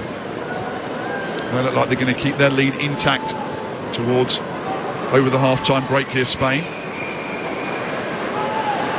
Going forward is Bate, just towards the edge of the box. Maybe a late chance for Spain. Turner shot towards goal, and that's missed by the narrowest of margins then by Paraluelo. It was just rolled into the middle of the penalty area. A touch and a turn and a shot, and that has flicked off the outside of the post And there's the final action of the first half. It's the Spanish who finish on a high, and the Spanish fans, who are directly behind the tunnel as their players leave the field of play, stand and applaud. They wave the red and yellow scarves in the air, and they certainly are on top after the first 45 minutes here. It's been a dominant first half performance by Spain. England need to find some answers in the second half, because Spain have passed the ball so well in that first half. They've carved England open, and they've made England life very hard when they're trying to work away downfield and create chances of their own. So at half-time here, it's Spain 1, England 0. Olga Carmona with the goal. And Carly, it has been a good performance in that first 45 minutes from the Spanish team. Oh, they've been excellent. I mean, they've had the game in their hands the whole half. England haven't really been able to find that, get into the game, get control of the ball, but that is down to the Spaniards, how they've just kept the ball. Their press as well, as soon as they lose it, they're bang, they're three players on them. They're not letting England turn and get away from them as much. And I mean, it's just, they're almost happy to just, you see when they get into their final third in wide areas, they're happy to just play the ball around and let England run, let Rachel Daly run, let Jess Carter run. So they're just happy playing 1-2, bang, bang, bang around, and that's all their game, but it's working really well for them tonight. How do England turn it around, Garby, from here? There's a lot of work for them to do. Look, I think the last 5 minutes of that half will give them some encouragement. I think at about the 35-minute mark, there would have been a few English players thinking, we're in trouble here. We're down 1-0, we can't get the ball back. And they are just knocking it around with such ease and opening us up with ease, and we are just pegged back in our own half. But they started to find some openings, especially down the right flank, just across the last 5 minutes of that half. And they'll go into the break thinking, all right, we're going to get opportunities. We've just got to take it. I guess the crucial decision for England to make is when they bring Lauren James on. I dare say it might be sooner rather than later in the second half. The English forwards started to look a little bit tired. They were doing a lot of running. They were trying to press the Spanish defence, but they weren't having too much success, and they might just be feeling it a bit. Lauren James, the Chelsea star, can just freshen up their attacking group a bit. Yeah. I wouldn't be surprised if they do end up turning to their bench before too long. Had an SMS in as well on 0467 920 222. Chuck your name on these as well if you can do, but saying, hi Ned, how did Spain lose to Japan if they're playing so well at the moment? And that's, I think, a question, Carly, a lot of people will be asking. A 4-0 defeat they had at the final match in the group stage, and things look like they might not be going as well for Spain getting through from the group stage, and yet they haven't looked back since. That 4-0 defeat seems to have set them right in the rest of the tournament. Yeah, and like I've said, like what happens in the group stages or early on is so different to what happens in the semi-finals, quarterfinals, and obviously the final. I mean, Spain, they made a few changes after that game, obviously, but I think that when you have such a defeat, you know, that really kind of gives you that, okay, that can't happen again, and you step out and you learn from it and you go forward. But like I said, you can't really compare a game from what happened in the group stage or the round of 16 to a final, because it's completely different. Yeah, absolutely. Well, Spain have earned their place in the final. They've earned a lead at half-time as well, a well-deserved lead for the Spaniards here against England. Olga Carmona with the goal. They lead England by 1-0. We'll have all the second-half action for you very shortly, but that's after a trip to the ABC newsroom.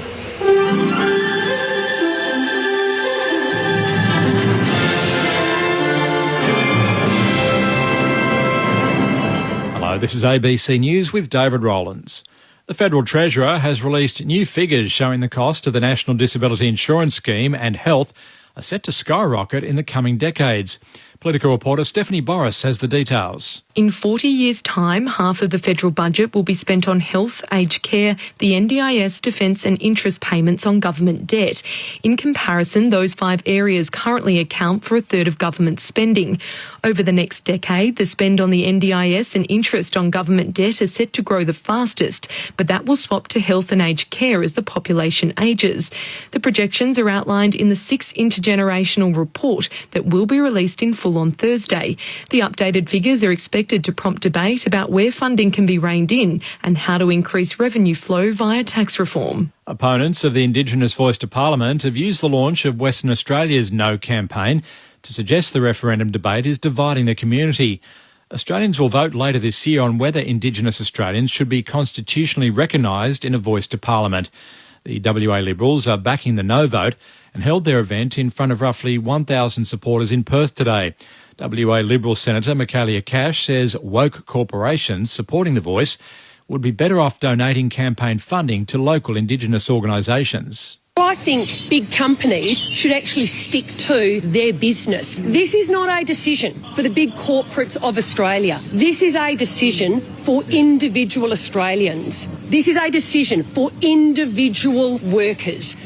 The impact the Matildas have made on Australian sport has been celebrated at an event in Brisbane.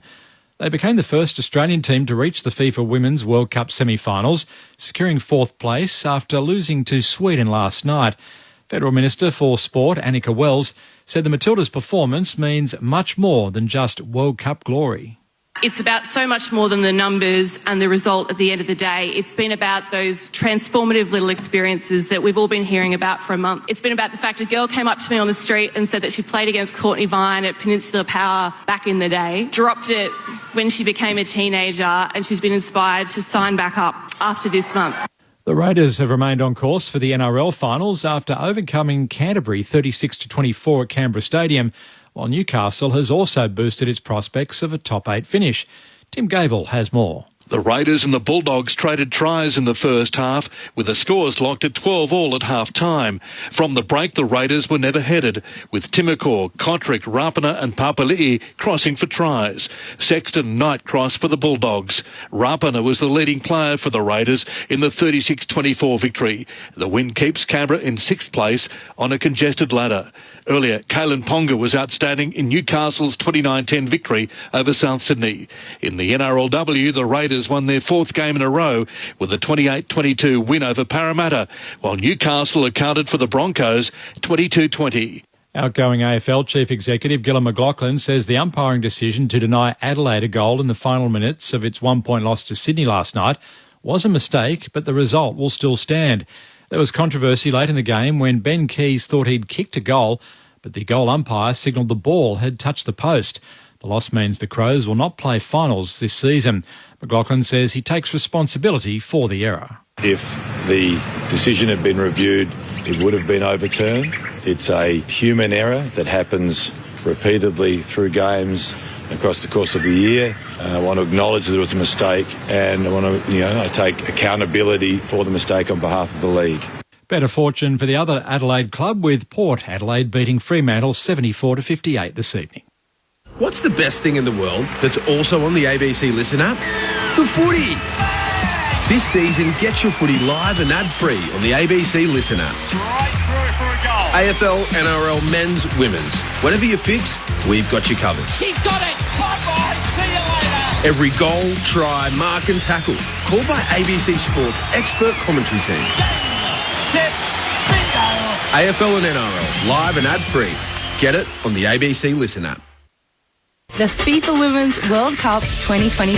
It's England against Spain. It's the World Cup final, and we're underway as the ball is fired down the left-hand touchline by Spain. And a tune on the edge of the box. Swung back in. He'll drop for Daly. Daly cushions it back. A shot towards goal. Off the woodwork.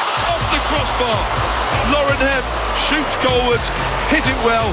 Beat the keeper, but couldn't beat the woodwork. Abeliano taking the ball forward. Played in behind the defenders on the left as Calamona. Camaro's ball to the middle. Paramona's missed it. It's been fired back across goal. Again from the right-hand side by Redondo, but it looked like it was harder to miss. On the overlap is Carmona, in behind the defenders, left foot strike. What a strike! What a goal for Spain! Lucy Bruns was caught out of position in the blink of an eye. Spain spotted where there was space. It was fed on the overlap to Carmona, and her low, hard strike along the ground eluded Mary Earps, and Spain have the lead in the World Cup final. It's Bate just towards the edge of the box. Maybe a late chance for Spain. Turner shot towards goal, and that's missed by the narrowest of margins. That has flipped off the outside of the post. And there's the final action of the first half, and they certainly are on top after the first 45 minutes here. The FIFA Women's World Cup final. Spain versus England, live from Stadium Australia. On radio and on the ABC Listen app. Welcome back to Stadium Australia. You join us in darkness at the moment, illuminated by the the lights of mobile phones and the advertising hoardings around the stadium as well. It's been quite a sight throughout the course of this whole tournament that we've seen this during the half-time breaks as well, and uniting everybody in and around the stadium. It's Spain leading England by 1-0 in the World Cup final at Stadium Australia at Ned Hall. Carly Rosbacken and Daniel Garb with you here as well. Now, I believe shortly we might be able to cross down to somebody who has been following the tournament for ABC Adelaide all the way through. She's been giving plenty of analysis and helping Jules Schiller out with descriptions throughout the tournament. Sophia is at the game tonight inside the stadium, and I think we can cross down to Sophia now. Good evening, Sophia. You enjoying the game? Yeah, it's great. The atmosphere is crazy. The fans are going crazy. It's wild. Can you hear all right in here? It's very noisy in the stadium tonight, isn't it? I can hear a little bit. I've got my ears blocked so I can hear you. Fantastic. Now, I understand you came here tonight with a Lauren James sign. Are you hoping to see Lauren James in the second half? Yes, I'm hoping to see her playing, and hopefully I get her T-shirt, and I've got a pen ready to get signed. That's fantastic. Fingers crossed that happens for you. And look, do you want England to win or do you want Spain to win? Well, I don't mind who wins, but I hope England wins because they've been doing great. But I know Spain are winning, but attacking-wise, Spain have been doing great. England just need to have a few more shots. And can I just ask you as well, did you watch the Matildas last night? What did you think about that? Yes, it's sad that they came fourth, but it's still great that they got the top four. Well done to the Matildas for how far they... Oh, I've just lost you, Sophia, inside the stadium. Look, how good is that, Carly, to hear a young fan there? And actually, you'd be interested in this as well, Carly, that she is a young player. She's captain of her team. She plays at the moment in a team with mostly boys, but she's the team captain. And she has to break off from training on Wednesday night to come and chat to us as well. And you can hear the enthusiasm in her voice as well, how much she enjoys being here and how much this means to her. I'm loving that. I absolutely got the biggest smile on my face just hearing her talk. It just means so much that, you know, you have young girls down there with signs for Lauren James dying to get her jersey, and that's what this is all about. We're going to have so many young girls now that are dying to have some of these fantastic players out here on the pitch tonight, having their jerseys, having their boots, having whatever, and it's just put a smile on my face, Ned. And Garby, I think young Sophia's about to get her wish as well, because we've just seen Lauren James come out of the tunnel. She looks ready to go. Yeah, they need to make a change, England, because they were just, after the first 20 minutes or so, second best by a long way in that first half. And it's just such a big moment for them and for Spain as well. Both nations, of course, trying to win the Women's World Cup for the very first time. But we know England haven't won a senior World Cup since 1966. They are the European champions. They've been to a couple of semi-finals. It would be heartbreaking again if they fall short once more and fail to take that opportunity. The Spanish team has been on such a huge ascension to this stage over the last couple of years. Some people thought it might have come just a little bit too quickly for them, getting to this final with all the pressure. They haven't played like it. They've moved the ball away around superbly, and there is such a high level of composure, calm and intelligence about the way they play their football. But obviously England had a few chances as well, then over the last 5 minutes of that first half started to get back into it.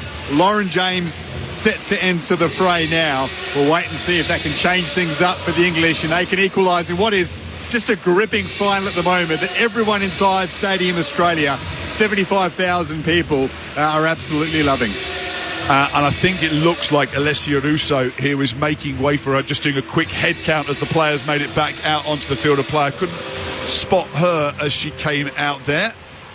And indeed it is. Russo is off for England, and it is Lauren James who's coming on. And it also looks like they're about to make another change. Chloe Kelly is also coming on, and she's replacing Rachel Daly. So I think they might be shuffling things even more, this England side. Well, Serena Wiegmann has not been shy with the changes she'd made. I was very interested in the story earlier this week, and actually, Garby, I'll just ask you about this, because earlier this week, there was a story that was in the papers basically saying a discussion with one of her assistants who basically said, I think we need to change to 3-5-2. So midway through the tournament, they said, OK, we'll switch and make that change. Now in the final, it looks like they've made another change. Yeah, well, the wing-back formation was so effective for them against Australia. It allows them to stretch the pitch. But if they don't enjoy the majority of possession, they can be hurt the other way. That is how Spain scored. Lucy Bronze on the right got caught out of position, and the Spanish were able to open up England down that side and go up 1-0. So it looks like they've gone to 4 at the back now. Yep, that's the change that England have made as the ball goes straight forward in behind the Spanish defenders, and Lauren Hemp flinging Garina Paredes to the ground there. Double change for England then at half-time. Spain leading here by 1-0. The World Cup final at Stadium Australia tonight. It's Lauren James and Chloe Kelly on, Rachel Daly and Alessia Russo making way for them at the moment as the ball's played downfield by Spain. Headed away by Lucy Bronze. It's nudged back out to the touchline. Brought down well by Stanway. She plays the ball wide to Kelly. Kelly gets away from one challenge, goes to ground under the tackle of Carmona, and it'll be a free kick to England. And standing over the ball was Caldente. Referee shrill whistle in the background just to make sure Caldente backs off and holds the ground. So the way that the teams are lining up then, I'll go through Spain first. Canacoy in goal for them, the back four of Carmona, Cadena, Paredes and Batlle. In midfield, Avaliera, Bonmati and Hermosa, and then up front on the right, Redondo, on the left, Caldente and Paraluelo through the middle. As England try and play the ball forward, it's Paraluelo who's picking the ball up now for Spain inside her own half, lays it off to the right towards Bonmati, on the overlap to Batlle, back towards Paredes. She cuts infield with the ball. And across the back line it goes as Chloe Kelly looking to close down Codina. The ball rolled back into the feet of Coy. Gada Coy drives it out towards the left touchline, takes a bounce. It's been brought down by the goal scorer Carmona, who just nudges the ball, nutmegs Chloe Kelly, races away from her, gets pulled back and wins a free kick for herself. I mean, I'm not sure, and this is not being disparaging at all to people of your trade, Carly, as well, but left backs playing like that, nutmegging players, racing around them. Carmona's got all the skills in the world. It's incredible that the ability that she's got from there, and the goal that she scored as well. She's some player. She is fantastic. She has just what you've listed there. She can dribble. Her passing accuracy is amazing too. As Paraluelo goes surging forward with the ball just outside the box, she's got support out to the right from Onya Batlle. England giving away possession again inside their own half, and Spain comes surging forward. Have plenty of numbers up there now as well. Redondo in possession. Batlle on the overlap. Lauren James getting back and defending. Peels away from the Spaniard. Plays it forward, looking to pick out Ella Toon. It's played away from Toon and back with the Spaniards once again. Spain have the ball on the halfway line with Paredes. Off towards the right. Cutting infield. Weaving forward then is Bonmati, slides it in towards Redondo, and cutting across at the back is Jess Carter to knock the ball over the sideline for a throw for Spain from their right. England then have Mary Earps in goal, Bronze at right back. They've now got Carter playing as a left back for them, and she's being called into action here in a moment as the ball's just slid back in behind the Spanish players, and Hemp tries to bring the ball away. She's going to throw in for her side. I'll go through the rest of the England lineup. So they've now got the back four, as I say, with Bronze, Bright, Greenwood and Carter. And then in midfield now, they've got Stanway, Russo. Sorry, they've actually got Stanway, Kira Walsh, Ella Toon in there, and Chloe Kelly, and then Lauren James and Lauren Hemp up front for them. In fact, James is playing the left of midfield for them at the moment. It's Spain pushing forward with the ball. Hermosa has it on the overlap to Carmona once again, getting in behind Chloe Kelly. Chloe Kelly almost losing her footing, trying to play the ball away. She's given away the ball once more. Caldente's there. Kelly just gets a foot on the ball to knock it clear. England, their own worst enemies just at the moment, can't get the ball away. It's on the left now. Caldente has the ball. Hermosa in behind her. Played back to Caldente.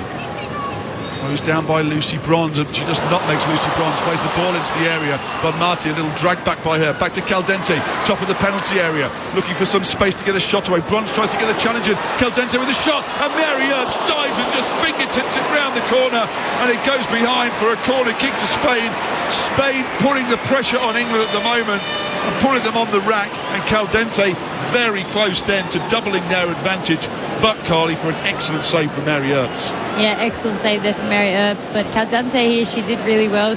She checked inside, she received the ball from Bombati, and she just waited and took the touch across the 18-yard box and could get a shot away, and it was an excellent save. Really tested Mary Earps. Nearly 5 minutes have gone in the second half. Spain leading by a goal to nil. Very nearly 2-0 for Spain there as the corner comes in from the right in towards the near post. It's been hammered back over the sideline this time, just for a throw-in from Georgia Stanway, although she was a very clear signal from the assistant referee. In fact, it is another corner kick that has been awarded over there. So a second corner of the match then for Spain. It's to be whipped in from the right once again. Fine. In fact, that is possibly the worst corner kick I've ever seen. Garby, that was down in front of you. She was trying to fizz it into the near post, but it went straight out for a goal kick. Yeah, I think she tried to put a low one into the front post. I mean, completely out of character with the standard of football in this game, which has been superb. But yeah, Spain on top. Wonderful save, though, from Mary Earps, and it was just in front of me. It looked like it was in at one stage. She stretched across, got a fingertip to it, and the look on her face afterwards suggested, wow, that was close, and I needed every single inch of my body to ensure that stayed out.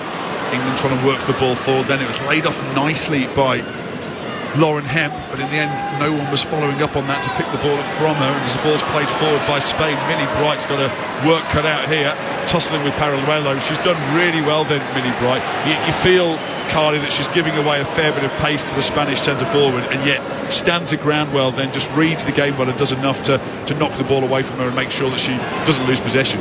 Yeah, she did really well to just force her outside as well, to get across her and just let the ball run over the sideline. But Paraluelo, she has so much pace, so it's great to see that Millie Bright, she is keeping up with her actually. I think she's done a really good job on her tonight so far. Nice touch and turn from Lauren James on the halfway line. She plays it forward to Carter on the overlap down the left. In turn, she lays it on now towards Hemp. Hemp back towards Lauren James. James back out to the touchline, but the pass is a bit heavy, and it just rolls away then from Jess Carter and out over the sideline for another throw for Spain inside their own half. But we've seen a few good touches from Lauren James so far, Carly, that she's touching, turning, looking to peel away from players and do something different in this game. Yeah, she's definitely going to come on. She's going to change the game. We've already seen her do it a bit here again. She's just won the ball back off Paraluelo. She's so strong and so physical, and I think also on the ball, she makes it look so simple, so easy, that she just gets the ball and it's like everyone just magically disappears away from her, and she's just a little magician on the ball, I think. No, absolutely, and the run in behind the defender then maybe just put a bit of pressure on Battier, and she's knocked the ball out over the sideline for a throw for England. England need a good spell here, although Paredes, good play from her, knocks the ball away from Lauren Hemp, and Spain look to bring it clear and play it out of their own half. Paredes drives it forward. Paraluelo slightly isolated, surrounded by three blue shirts of England players. Spain almost breaking away with the ball, and Redondo down the right, but instead it runs through towards Millie Bright. Bright out to the touchline to Kelly. Kelly rolls the ball back in towards Lucy Bronze. Bronze down the right to Kelly, looking for some support in the middle. Whips the cross in behind the defenders. It might work for Hemp, and it's wide of the target. Did it take a deflection on the way through? Then not according to the referee. Well, Lauren Hemp, that looked to be a great chance forwards then. What a ball in from Chloe Kelly. That's just where you want to see the ball played forward, although it looks like there may have been a slight offside looking at it on the replay. They're just curling the ball in behind the defenders. Paredes missed it, and Hemp coming in at the back post under pressure from Battier. Couldn't get the shot on target. It may well have come off the Spanish defender from the looks of that, Carly.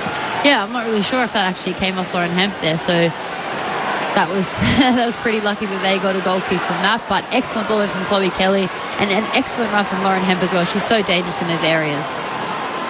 So a bit of spark in this English side. 8 minutes into the second half then here at Stadium. Australia is sliding into another challenge as Lauren Hemp. She's got in and she's caught Codina very late, and she's going to go to the referee's notebook in a yellow card for Lauren Hemp, which is an unpopular decision inside the stadium, as you can probably tell from the boos in the background.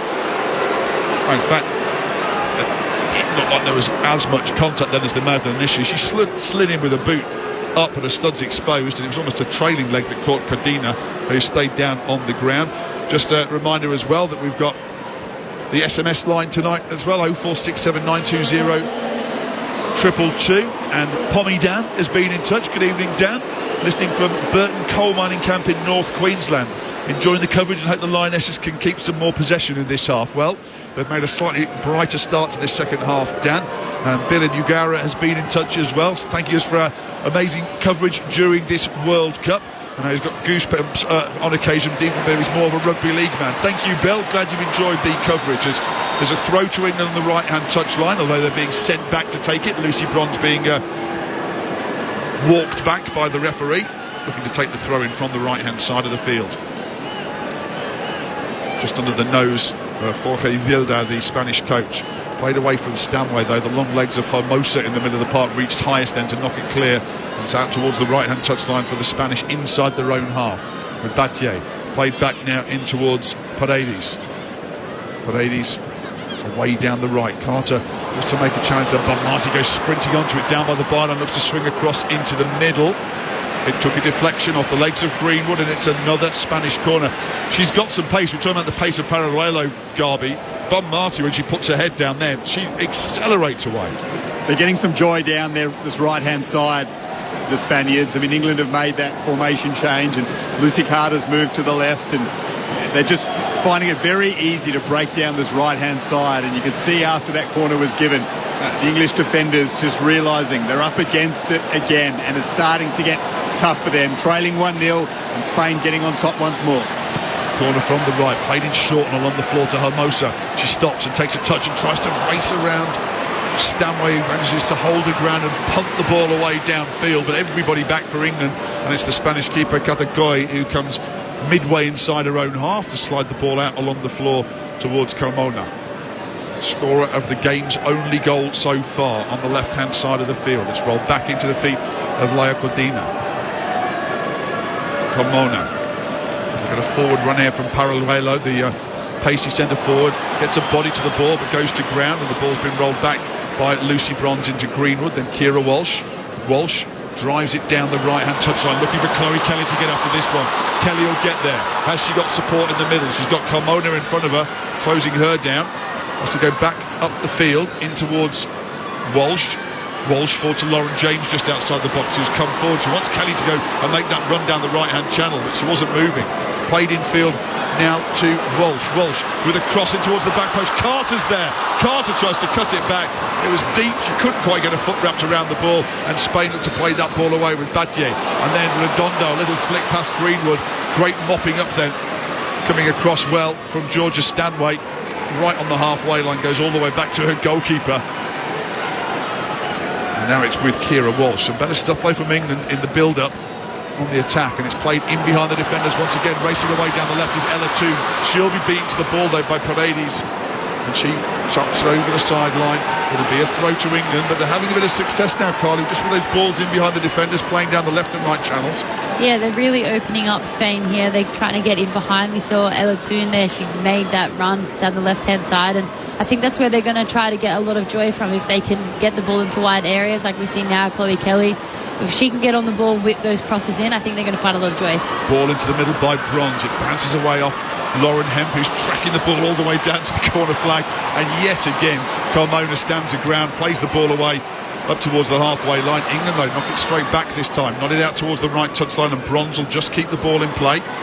Two Spanish players around her, tries to knock it in between the pair of them, but it breaks kindly for Caldente. Caldente's ball infield towards Abeliara.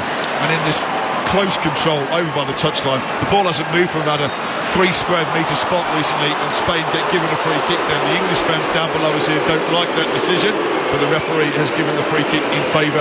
England in the last 10 minutes have had more of the possession, probably for the first time in this game. Evening to Phil in Mudgee as well, who's been in touch on 0467 920 222, saying he's enjoying the coverage.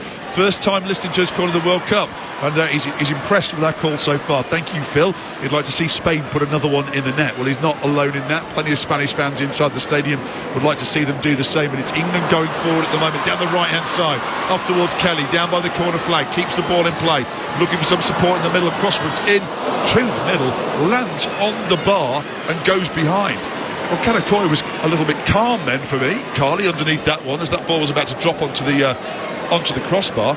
I may have just gone out as it went through, but Coy just stood there, watched it as it bounced off the top of the bar and went behind. And Spain now have gone to their bench. They're making a change. It's Alba Redondo is making her way off the field. So Redondo goes off, and she is being replaced by Wahani Hernandez, who is a defender who started off in her own native Basque country and has now just signed for Real Madrid. And she's drifted across to the right-hand side of the field. It looks like it's pretty much a straight swap positionally, as England battling for the ball outside the Spanish area. Shoulder to shoulder is Stanway, a little back heel by Hermosa. Came off perfectly, went into the legs of Stanway, out over the side of the field, and it is a throw-in to Spain inside their own half. The English fans trying to get behind their side, and Lucy Bronze does well then to win the ball back for their team. Ella 2 plays it on towards Walsh. Walsh goes back towards Millie Bright inside her own half, onto Lucy Bronze. Bronze looking for some options downfield, trying to chip it in towards Lauren James. Hermosa wins the ball back. Hermosa's playing the ball down the touchline. It's not gone out yet. Lucy Bronze has now hooked it forward downfield. Cordina wins the ball in the air.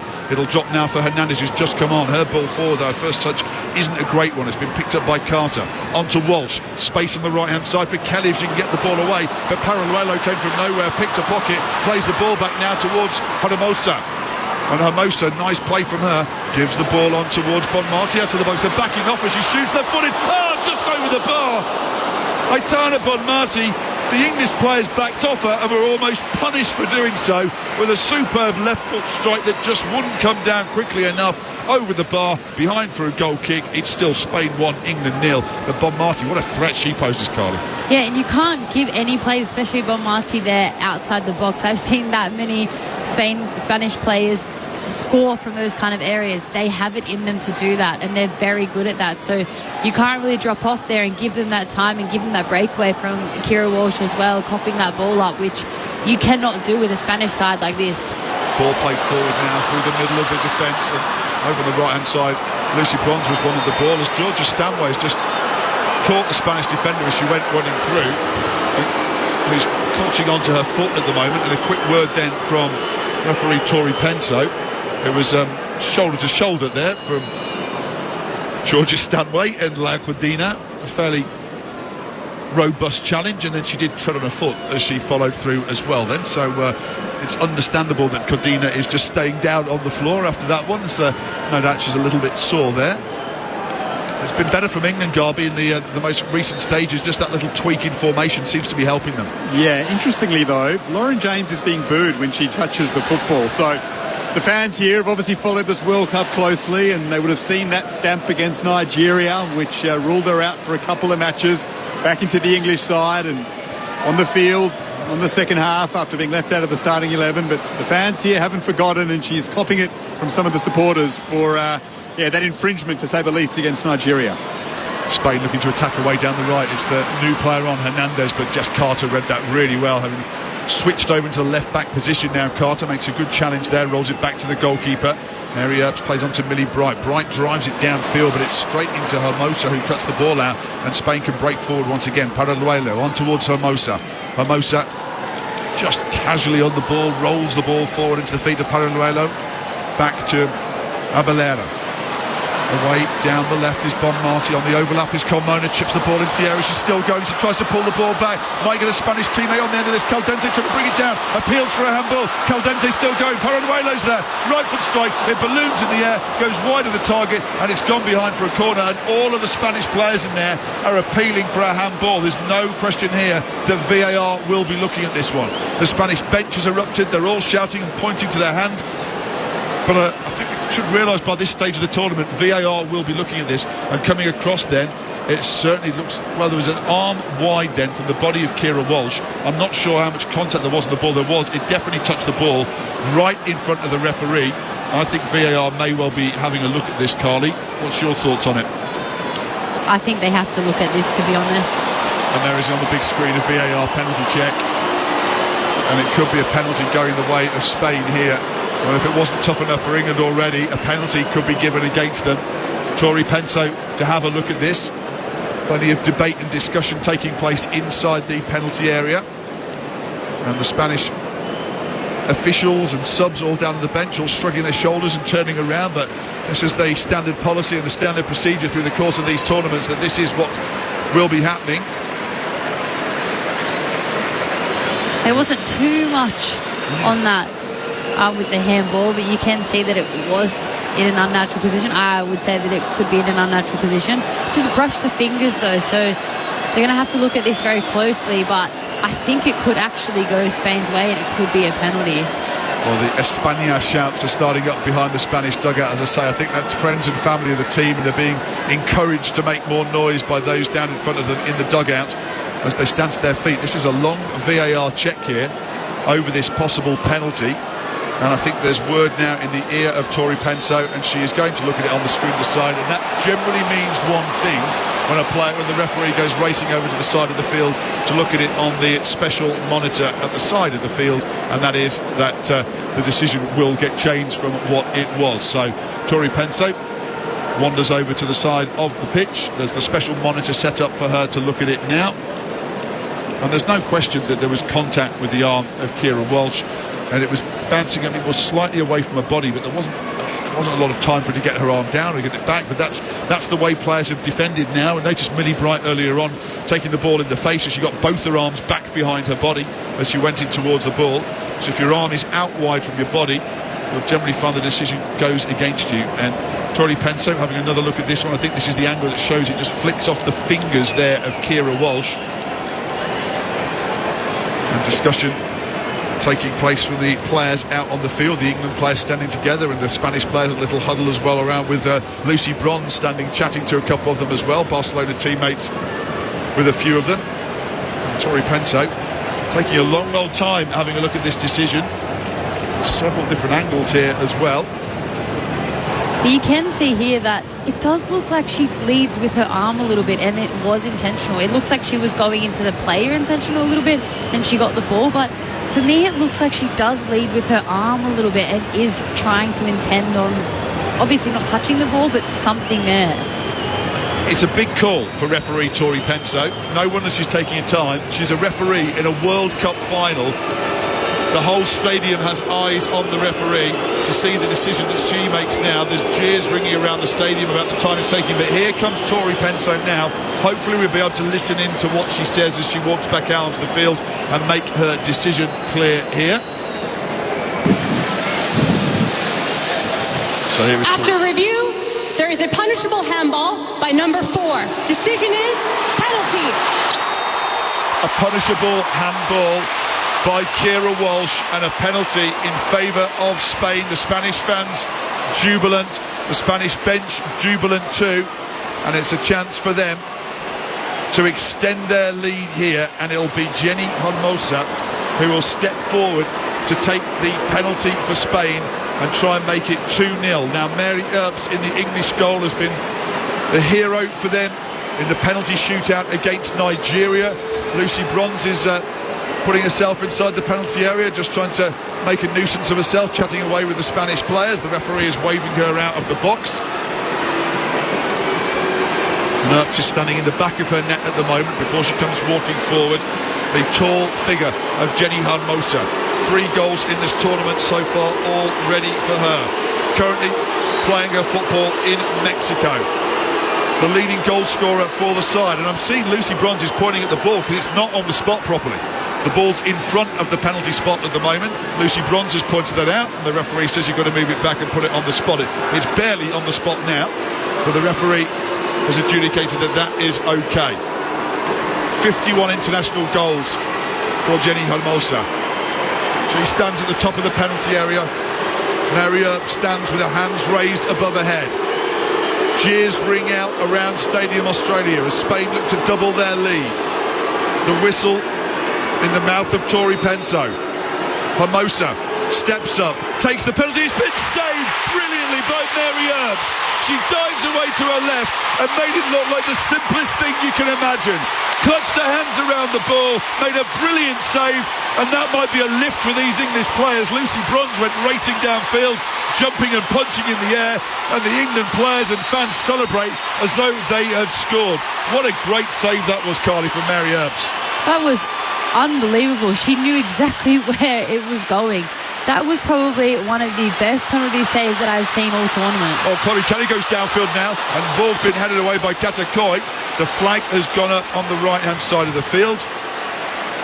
And the flag was for the offside against Chloe Kelly, and another one of those slightly frustrating ones then, because it was a very late flag from the official.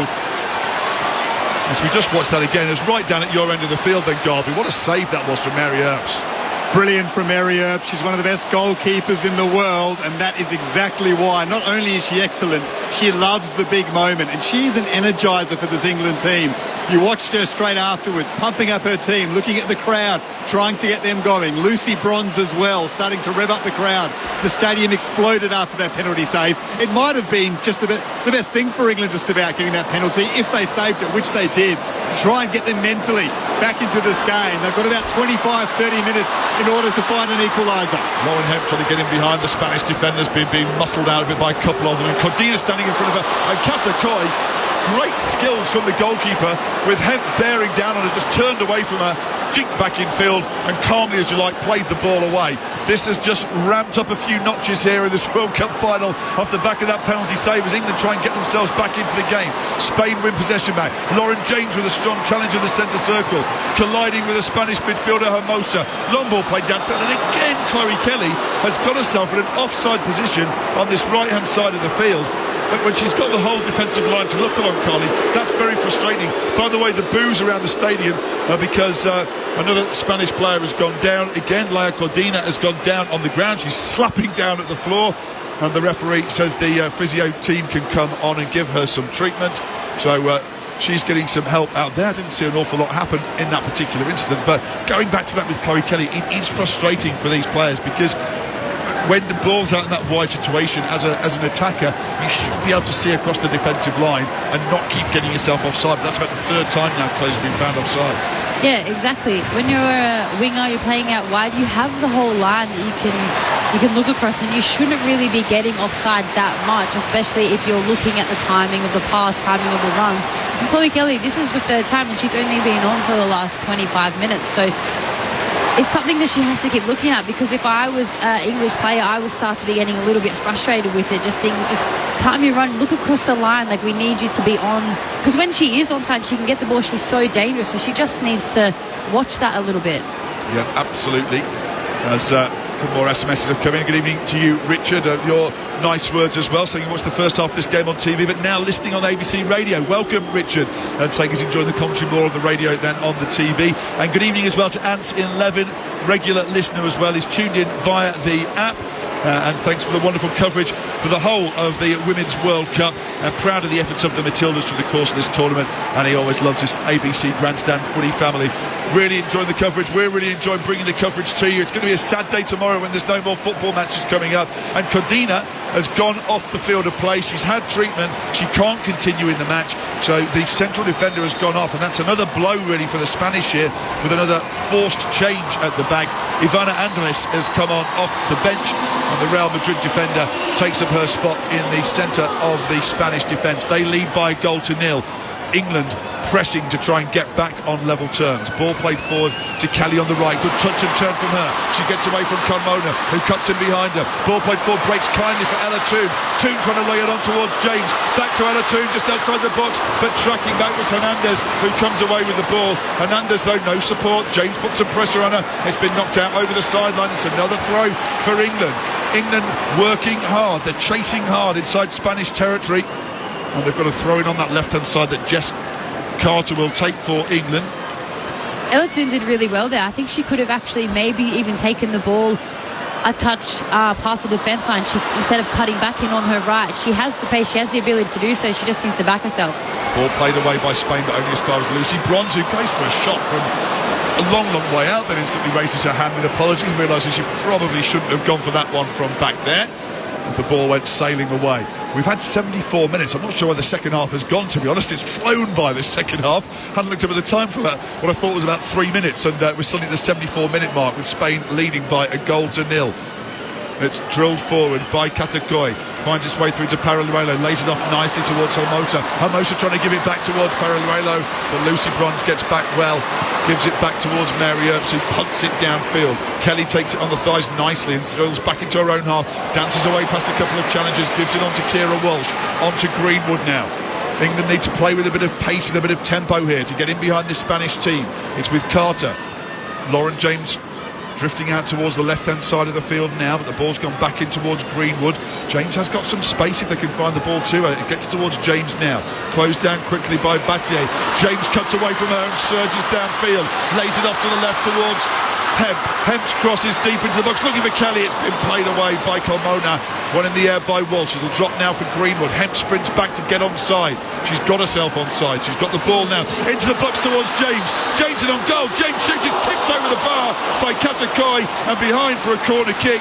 Well, England have gone up another level here. This is the level they needed to find, and Lucy Bronze getting the crowd up to another level as well, urging them to make more noise. They respond around the stadium. Corner kick to England. They're second in the match so far. That was much better play building up down the left, Carly. Yeah, much better. And again, that was Lauren James. She's come on. She's really made an impact. And they're in those spaces. You don't want her to be on the ball they're shooting, because normally it will go in. It was a narrow angle, and she still managed to force a very good stop from the goalkeeper. Greenwood takes the corner for England from the left-hand side of the field. Kira Walsh is just trotting over to give her an option a little bit shorter. England players lined up in front of the goalkeeper. It's drilled in by Greenwood, headed goalwards almost then. It just skidded through off the head of Chloe Kelly. It's picked up by Lucy Bronze on the right-hand edge of the box. Bronze trying to get space for the cross. She does whip across in. It's been headed away towards the edge of the box, and trying to bring it down is Greenwood, who's had the ball stolen away from her by Bonmati. Spain can break now. The game's very stretched. England have got players out of position. Ball played forward. It's been picked up in the middle of the park now by the Spaniards, and Hernandez played out towards the right. Rolled back in field towards Bonmati. Hermosa's in some space, and again the Spanish are just rolling it forward. On this occasion, not finding the target. It just eluded on a Badsley, and it runs out over the sideline. Another throw for England deep inside their own half. I'm just getting a sight on this screen as well of that effort from Lauren James. That was flying. It was on target, and again, first time, ball rolled in from behind her. She had half a look up, fired it goalwards, and forced the save from the keeper. Great stuff, Chloe. Yeah, if Katakol didn't get her fingers to that was going in the back of the net for sure. And like you said, it was a really tight angle, but Lauren James does what Lauren James does. She is an excellent player, and she'll finish in those tight areas for sure. Challenge going in there on Alex Greenwood's a foul, and Greenwood's down on the floor as Paraluelo was tussling away with her, and she's needing some treatment, it looks like, here, Garby, as well. And a yellow card being shown to Paraluelo. Yeah, it looked like a high boot or an elbow that was stray that has caught Greenwood, so she'll receive some medical attention, and obviously England trailing 1-0. There's still plenty of time. I think you would think around 10 minutes of stoppage time due to the wait for the penalty review. So there is time left, but it's not as if England want to waste any in this situation. So she's obviously in a precarious situation at the moment, Greenwood, and England might have to make another change. Keen to see how that penalty miss affects Hermoso. She's been such a feature of this football match so far. She is an old school number 10. Perhaps not blessed with the physical attributes in terms of pace of some other players, but the touch is wonderful, the vision immaculate. She has really made Spain tick in the middle of the park. She's given licence to roam. She would have felt really confident over that penalty, but Mary Earps just read it so quickly and was able to get into position and make the save. They need to get her in the game, Hermoso. If she loses her head after that penalty miss, it could have an impact on England pushing forward to find an equaliser. The way she's been playing so far as well, she's one of those players who's so hard to pick up when you watch her out on the field. She'll pop up all over the place and make things very difficult. It's very hard to stay with her. And this does not look good at all here for Alex Greenwood. She's literally flat on her back, lying on the ground at the moment. And I haven't actually seen a very good replay yet, Carly, of the incident. It looked like it was the knee in the end. At first it looked like, you're right, it looked like the arm was coming back, but I actually think it was a raised leg that might actually have made contact with her head. And yet she's still down on the ground receiving treatment. Yeah, I completely missed it as well. I'm not really sure what happened. It was high boot, but she has drawn blood. I saw there was a bit of blood on her fingers. And she doesn't look in the best of states right now. So I'm hoping it's not going to be anything too serious. It looks like something maybe on the eyebrow, on the eyelid. So, yeah, hopefully it's nothing too major. There's a wave starting around the stadium, which is what the noise is that you can hear in the background as there's a long period of treatment here going on for Alex Greenwood down on the ground. Lauren James has been back out to the England dugout. I actually think she's gone out there to get a replacement pair of shorts here as well. I'm not sure if that's for Greenwood or it was definitely Lucy Bronze who was signalling for shorts to be brought out, a new shirt to be brought out as well. In fact, a whole new outfit has been brought out for Alex Greenwood. Who obviously that'll be the blood that's come from the knock to her head and the running repairs that are taking place out there in the middle. So a lot of work happening at the moment for the England side here. Now, sides have come from behind in games in World Cups in the past. It's not happened a lot. It's only happened once at this tournament. In fact, in the knockout stage, England did come from behind against Colombia to win that match. In World Cup finals, Sweden in 2003 took the lead against Germany and lost in golden goal extra time, and the USA in 2011 also opened the scoring in that match that was 2-2 after extra time, and Japan went on to win that on penalties. So there is precedent from teams winning when they've been behind in matches, but time is running out for England. They've obviously hit the 80-minute mark now, 10 minutes to go here, but obviously this lengthy stoppage in the second half here whilst there's treatment being done for Alex Greenwood and being patched up in the middle, and that blood on her shirt and a change of outfit, a full change of kit it seems as well for Alex Greenwood as the wave goes around the stadium and the fans get involved with that as it goes circulating around the ground. A moment of levity there and to maybe not focus on what's happening out in the middle, but Greenwood's up and on her feet. She's got a Caitlin Ford style head strapping on at the moment. She had a big lump on her face. We're just also seeing on the screen Spanish royalty, Queen Letizia, who is here at the game as well. There's no members of the British royal family or British Prime Minister here this evening. The Australian Prime Minister is also up, and having just appeared up on the big screen there, the Spanish fans down below are waving to their dignitaries, who waves back down towards them as well. So we're just seeing she's sitting just along from us now as Greenwood's just trotted off the field. She's going to have that quick change in the dugout, and the ball's been played downfield. England currently a player down for the time being. So technically the clock says 82 minutes here, and Greenwood's about to go and get back involved in the action. She's had a full outfit change, new shorts, new shirt, and a great fetching piece of headgear on there now as well. But she looks quite bright-eyed as she goes sprinting back out and gets into position. But where did that break in play lose some of the momentum England were trying to build up here and get back into this game? They've just knocked the ball forward. It's been played away from Stanway, trying to close down the Spanish defender though. Winning the ball back here is Lauren James. Lauren James plays it out towards the right to Lucy Bronze. Bronze will get there. Bronze swings the cross into the middle. It's over Hemp. It's been headed clear. Might drop on the edge of the area for Carter, being urged to shoot. Thinks better of it. It's now chipped wide towards Bronze again. Bronze side-foots it into the area. That was a lovely first-time ball into the middle, but none of the English players were making the run forward to attack that ball. It was in behind the Spanish defenders, and it was well read by Katakoy, who came out and got her hands on the ball. But a good ball in from Lucy Bronze, and some solid signs then from England nonetheless, Carly.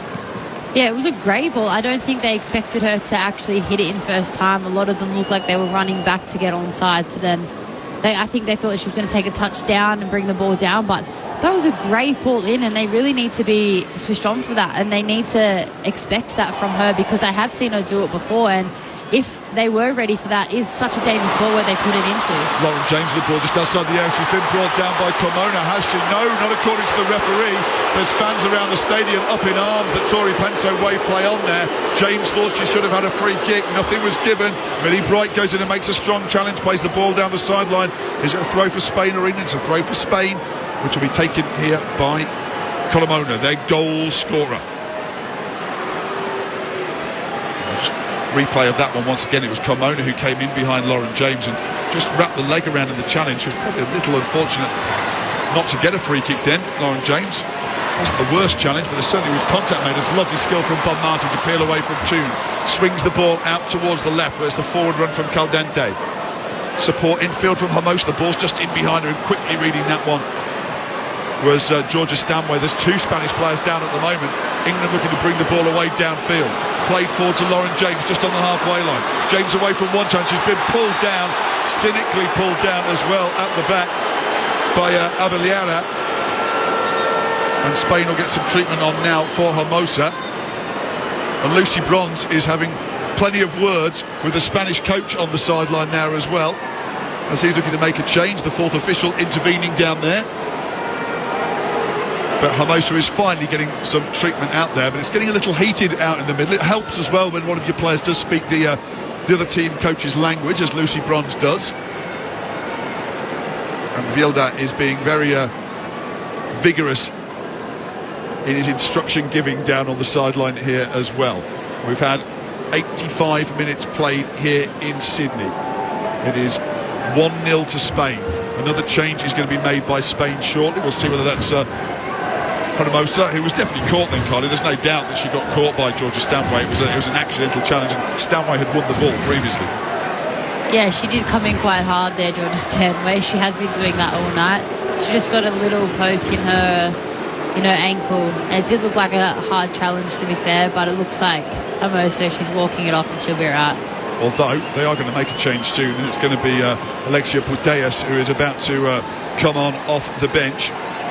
The great Barcelona player, one of the mainstays of this Spanish side, only getting a space on the bench tonight, not a starting berth, as Greenwood takes this free kick for England. Up towards Millie Bright, gets a little flicked on header, runs in behind the defenders, it's hammered away before Kelly can get there. But England pressing once again. Time running out for England to level things up here and send this game into extra time. Of course, extra time and penalties are the way we would go tonight if a winner can't be decided in 90 minutes or 120 minutes tonight. At the moment, it's Spain who are in front by a goal to nil. And the substitution being made here by Spain, although England trying to make a substitution out here as well, and Hermosa's just stopping on the halfway line. It's Ella Toon who may be going off. Hermosa is being sent off the field by the referee to go and continue, basically putting her hair up is what she's been doing, but she was standing and holding up play on the field of play. And it looks like England have made a substitution, or are trying to. Ella Toon has gone off the far side of the pitch, and Bethany England is the player who will be coming on off the bench. The Spurs player joined Spurs in January for £250,000 and scored 12 goals in 12 games. She's gone and got involved in the action there, and England will have a throw, and it's Ella Toon who has made way for England. So England on for England. 3 minutes left to play here, plus a fair amount of stoppage time, you would imagine, as England battling for the ball over on that far side of the field. It's Lauren James with the ball. She manages to peel away from one challenge, away from Bonmati, rolls the ball back to Greenwood. Greenwood looks to get across into the middle, but she's been closed down by Paraluelo. It goes out over the sideline, and then Paraluelo knocks the ball away. She's on a yellow card as well, the striker. Watch any further infractions as the ball's played on by Carter, out towards Lucy Bronze. Bronze looking to chip the ball forward. Millie Bright drifted into an offside position. The ball headed clear by Spain.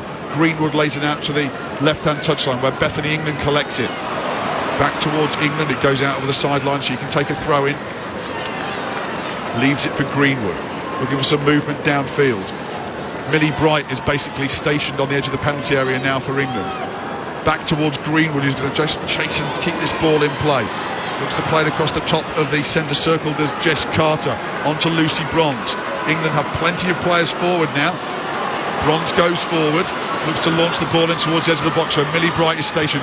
Little flicked on header, it goes high, James knocks it down. It might drop for Bright, shoots towards goal, takes a deflection. Katakoi does well, scrambling to her right to keep the ball in play, gets her hands to the ball, drops down on it, and takes her time getting up to her feet. She's being watched all the way in there by Bethany England, who's making sure she hurries up things up, gets that ball away downfield. She does so now, punts it high in the air, bounces in behind Walsh. James is beaten in the air. It's flicked on now to Paraluelo. She's got the pace to take on Carter, cuts back in field, lays it out towards the left of Caldente. Hermosa making a forward run in behind the defenders. Jess Carter, great challenge from Carter. She slid in, and Hermosa, first time turn and shot, and Carter got a boot to the ball to turn it behind for another corner kick for Spain. Great intervention from the England defender, and another substitution being made by Spain. It is going to be Caldente who comes off, and Alexia Putellas is the player who comes on to replace her. And this is perfect timing really for Spain, Garby, actually making a substitution, getting a corner kick, eating up some more valuable time late in this game. And England will expect that. They did the same against Australia. They were happy to do it. They understand what needs to be done on a stage like this. But I tell you what, there is going to be a lot of stoppage time played. It might be up to 15 minutes. We had a long wait while Greenwood received treatment. There was a long wait for the penalty review. There is still plenty of time left for England to find an equaliser. Corner kick will be taken by Abdiana on the Spanish left. Half cleared, it might yet drop in the penalty area. Putellas is just onto the box and she was in the thick of things there. 13 minutes, Garby, of additional time. 13 minutes more to be played here in Sydney. Putellas is with the ball at her feet now. Spain leading by a goal to nil, but a bumper amount of extra time to be played here as Bun Marti has possession. She gives it back to Putellas just outside the area. Slides it forward to the right towards Badier. Back to Putellas, who's instantly having an impact in this game, getting the ball in close possession and at her feet. England, though, win the ball back. Play it clear towards Lauren James. James, though, is backed by her own corner flag at the moment and looking to get the ball away. She does so with Greenwood, but Greenwood stabs it in towards Badier. There's players in the middle lining up. Hermosa with it just outside the area. Slides it back to the area towards Colmona. Colmona almost caught in the challenge there by Lauren Hemp. Played forward now to Putellas, out towards the left touchline once more. Colmona's down. Spain, as we saw in the first half, comfortable in possession, keeping hold of the ball well. Rolled back to Colmona, the goal scorer, once again. Back to Andres, inside her own half. Play spread wide towards the right to Hernandez. Hernandez in possession now. Every second that Spain keep the ball is valuable for them. A good ball played in behind the defenders. Batte's in on goal. Shoots right-footed. Good stop once again by Mary Earps. Knocks it behind for another corner kick. But Batte, then the former Manchester United right back, broke away down the right. She snuck in behind the defenders. Got a shot in towards goal. Once again, Carter got a touch on that one. And it was a good stop from Mary Earps. Just getting a foot out to turn it behind for a fifth Spanish corner of the night. But Carter, this is valuable stuff for Spain playing football inside the English half. Oh, it's exactly what they want as well. And Batte, I think, maybe could have found Parahuelo or even Putellas in there. I saw Parahuelo, she was a bit frustrated with that. She wanted the ball cut back there. But, I mean, Batte, when your eyes set on goal, she's going to go for it. But, I mean, she did have both options there with Putellas and Parahuelo. And the Spanish here eating up even more time by deciding to change corner takers after a lengthy delay. It's Parahuelo, swings the ball in. It's a good corner though, headed away by Lucy Bronze. One in the air and headed clear, although it's a free kick to England then for the challenge that was on Lucy Bronze. It's just been left by Vilda, and the Spanish coaches just stepping out of the way of the ball, although England have got a replacement ball quickly. And it'll be punted downfield by Mary Earps. We've had 2.5 minutes of 13 additional minutes, 13 minutes of stoppage time being played at Stadium Australia. Spain leading the World Cup final by a goal to nil. Taken short towards Greenwood. She drives it downfield. It's not the greatest ball. It drops down at the feet of Putellas, and Spain can bring it forward again down the right. They've got a bit of space opening up here. Hernandez, Hermosa in the middle. Putellas coming in at the back post. Oh, and it missed Lucy Bronze and put Putellas Parahuelo off just enough as well, as Bronze tracks it all the way out towards the sideline. Does really well, and Lauren James comes away with the ball now, flicking it over Spanish player's head. It's there for Kelly, and Kelly hammers it downfield a little too hard there, in behind England, and it runs all the way through towards Andres. What a chance that was, and Lucy Bronze miskicked it, but it did enough to put off Parahuelo. And England have a chance now to get the ball away downfield, once again being urged forward. Played into the feet of England, played left now towards Hemp, who's taken up position out on the left-hand side now. Hemp away from one challenge, gives it on to Walsh. Walsh towards the right touchline, looking for Chloe Kelly, who brings it down beautifully on the right boot. Looks to cross, Pills back in field, left foot ball into the middle. It's been cleared away from the middle of the penalty area by Carmona. up towards Lucy Bronze. Her ball forward is straight into the body of Hermosa. She's looking to try and win the ball back. She does. It's flicked up into the body of Lucy Bronze, and she's pointing to the referee saying that hit my shoulder, not my arm. But the referee has given a free kick in favour of Spain for a handball, and more time ticks by here. It looks like it did go into the arm of Lucy Bronze all the same. 4 minutes of 13 of additional time have been played. Spain have the free kick, being urged on by the Spanish fans. The España chants around the stadium. They won't rush to take this free kick. Eventually launching downfield. Goes over Hermosa. Carter under pressure from Paraluelo back towards her own goal line. She's got some work to do here, Jess Carter, and she does it really well. Although a ball away is picked up by Putellas and then Hermosa. Putellas goes crashing to ground here. The referee, I was about to say the referee waves play on, because there was very little in that really. Little nudge away and Putellas went crashing into the ground, and the referee bought it and gives the free kick in favour of them. It was 2 hands in the back actually. Look at it again. It was a bit more of a shove there, wasn't it, Carly, from Georgia Stanway? Yeah, just a little bit. More than a shove, but it's a bit unnecessary there from Georgia Stanway. I don't think you really need to be doing that in areas. I mean, Putellas, she didn't even have the ball. It's just a lot of frustration built up, but very unnecessary and a little bit silly there from Stanway. Just the frustration you feel building up amongst the England players as time ticks away from them here. They could be seeing a World Cup slip from their grasp. As we mentioned before, England, as a footballing nation, has only ever won one World Cup. The men won back in 1966 as the ball's drilled across the penalty area, headed back into the danger area. Lucy Bronze gets it clear, still not away. Bob Marty's in there, then Jess Carter comes out and hammers the ball clear. It's been headed back in towards the area. Walsh rises highest. James tussling for the ball. She comes forward. Away to her right is Lauren Hemp. James making a run on the overlap. Hemp goes forward. Can she feed it in towards Lauren James? She's still got the ball, has Hemp. She's got 3 Spanish players in front of her and not much support around her. She cuts infield, but Hermosa gets a foot on the ball. It bounces out over the sideline for a throw-in for England. Hemp leaves it for Bronze. 6 minutes of the 13 have gone by. England searching for a late equaliser here. Lucy Bronze stabs the ball forward, played away by the Spanish, and it's just picked up by Lauren James. James takes a touch and turn down towards the corner flag. Carmona going with her all the way, and then Paraluelo getting back, doing some good defensive work, comes away with the ball, takes it forward down the left-hand touchline, then towards Hermosa. Hermosa going back towards her own goal line, and a challenge from Bronze knocks the ball out for a throw-in for Spain deep inside their own half.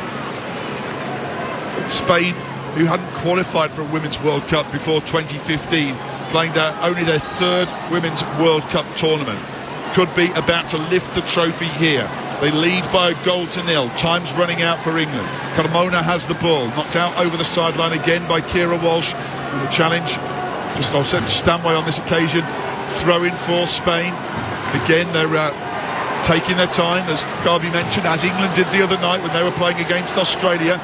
Keira Walsh has just won the ball back for England. A touch and a turn by Bethany England going forward, battling away with Carmona, who does well, and then it's hammered out over the sideline by Abeliera. Throw in for England. Lucy Bronze will take it, gets hands on the ball. She goes back towards Carter. Greenwood gives her an option in the centre circle. Hemp's out towards the left in some space. It goes out that direction now. Vatier comes across out for the defensive line, and the ball in field takes a deflection off the Spaniard, and Putellas picks the ball up. Oh, but great play from Stanway to win the ball back for England, but Stanway instantly robbed the possession by Abeliera. Now surging over the halfway line is Bob Marty. She's still going forward. She's got support away to her right. Bob Marty, a little drag back. Space to shoot perhaps. Blocked off the body of Jess Carter. Drops back for the Spaniards once again. Paraluelo into the area. Left foot strike.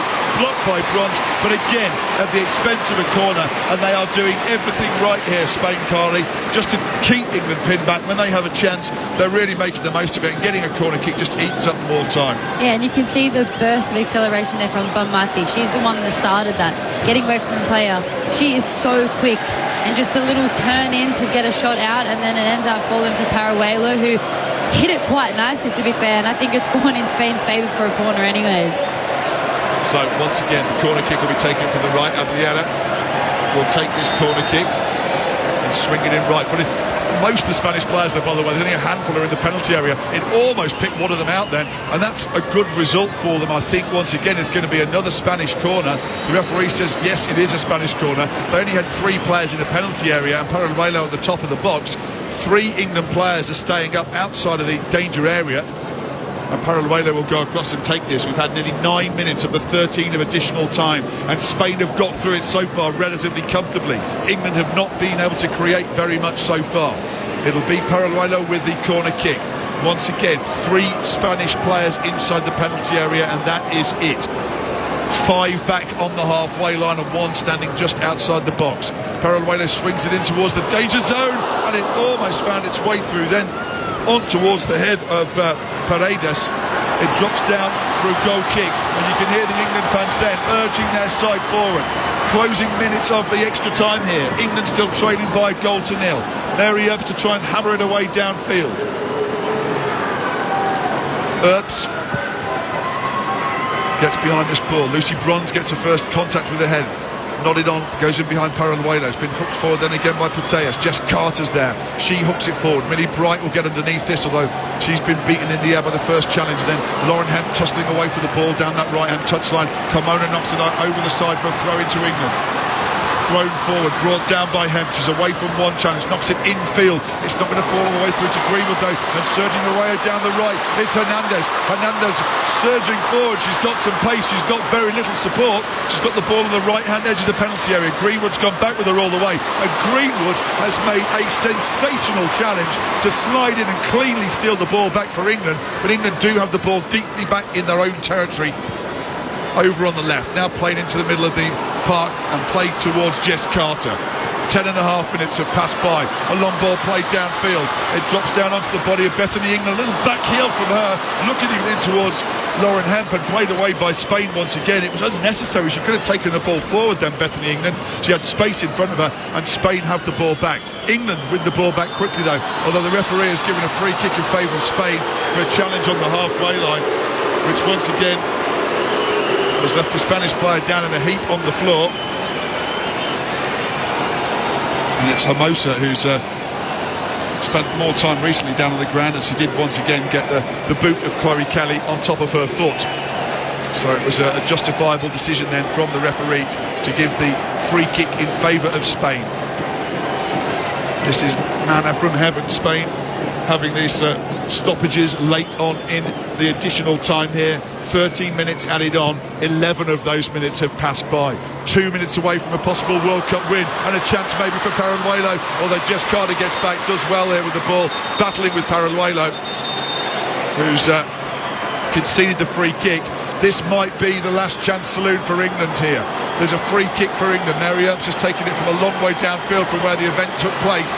She'll look to drive it downfield. The Spanish bench is in revolt about this. However, the free kick's been taken. It's been flicked on by Earps, looking for Millie Bright. Knocked infield, and Carmona goes to ground now.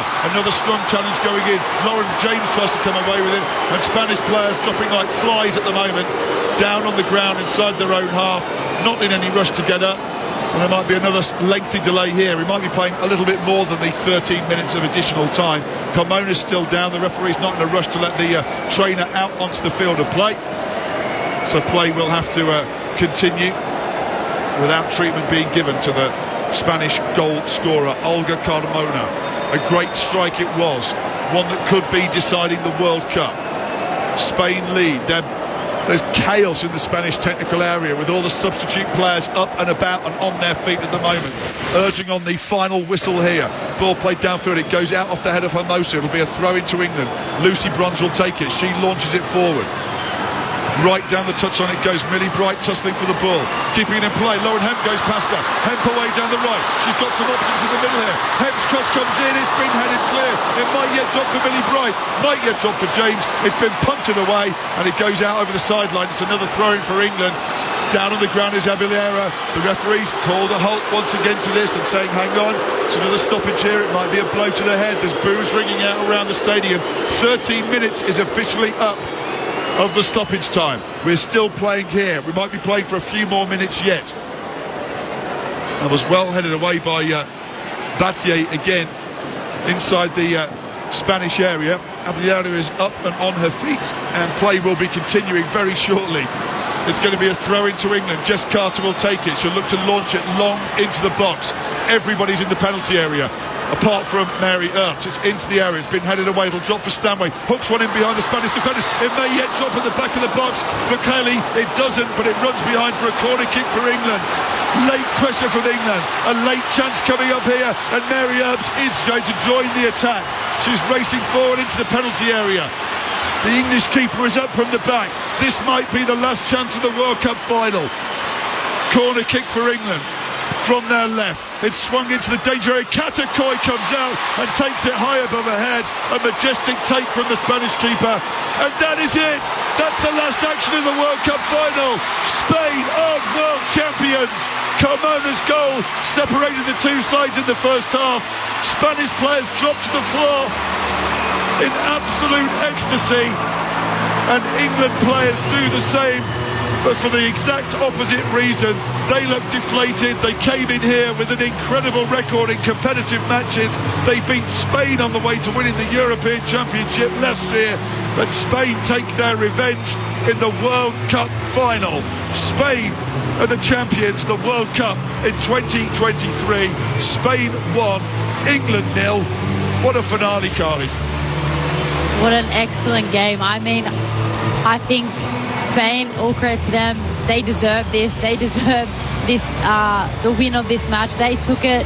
They made the game theirs. They really came out firing. They wanted it. They, like I said, they literally took control of this whole game, and England had no idea what to do about it. England have been exceptional this whole tournament, and all credit to them. I mean, they came out, they did an excellent job, but again, they couldn't get out of Spain's press. They physically couldn't do anything, and I mean, that comes down to Spain and how they came out, and they honestly deserve this. So well done to Spain. Absolutely, Garvey. It was a great performance by Spain. I was expecting more goals in the final, but that was a really fantastic, absorbing game of football. It was remarkable, and you sit back now and you go, they are deserved world champions, because I think they took their game to a level that no other nation could during this World Cup. We saw England outplay Australia in the semi-final. It was hard to take from an Australian point of view, but you went away going, you know what?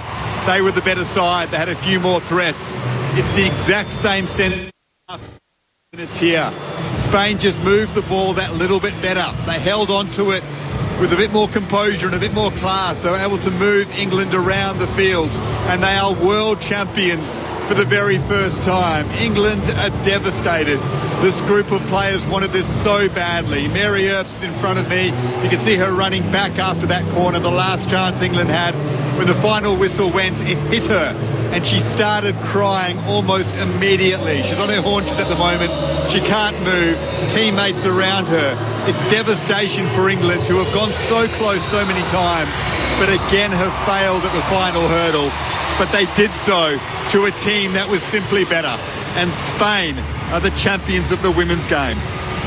Yeah, and watching them now going and being congratulated by the demoralised England players out there, who are obviously taking this loss very hard. They've had such a glorious few years under Sarina Wiegman, where they've been a real powerhouse in the women's game, and you feel there's more to come as well from this England group. There's some experienced players in there, but the likes of Lauren James are really just getting started, and the rest of the players have got a couple of big tournaments left in them as well. But this Spanish side, there's a lot of youth out there as well, Carly. You mentioned this before about the fact that they were the under-17 world champions a couple of years ago, and the likes of Catacol, Paraluelo, were all in there. Navarro. Paraluelo scored twice in the World Cup final last year in the under-20s as they beat Japan in that final. So they've got talent bursting through in Spain at the moment as well, and they look like they're going to be a major force in the world game.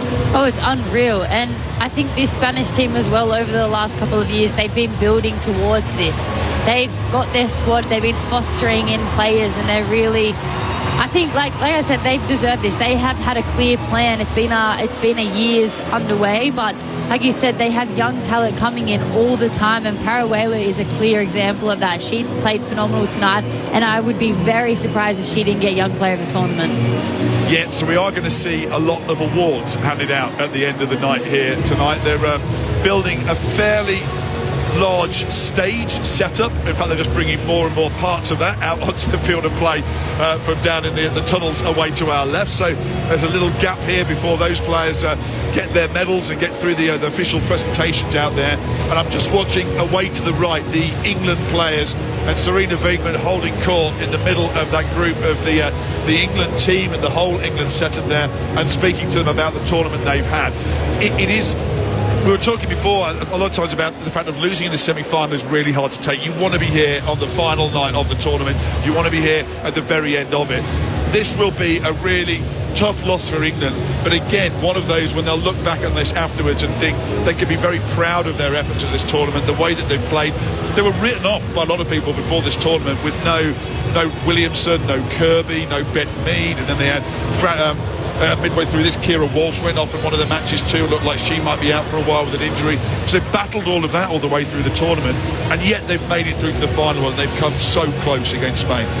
Yeah, and imagine when they come back into the squad, so leading into the Olympics next year. I mean, you've just listed 3 key players that are all starting players that they didn't have, and they still managed to go out there and make it to the final, but also put great performances together. So they do have that depth in the squad that they can step up and come in and do a good job. And I mean, they obviously wanted to go out there and win because they won the Euros last year. They wanted to go back to back, but unfortunately it didn't go their way tonight. But they have the team and it's building, and they've also got a lot of young talent coming through as well. But they have this team, and when their star players come back in as well, just imagine what their squad's going to be like. I've just been looking through the ages of both the Spanish and the English squads.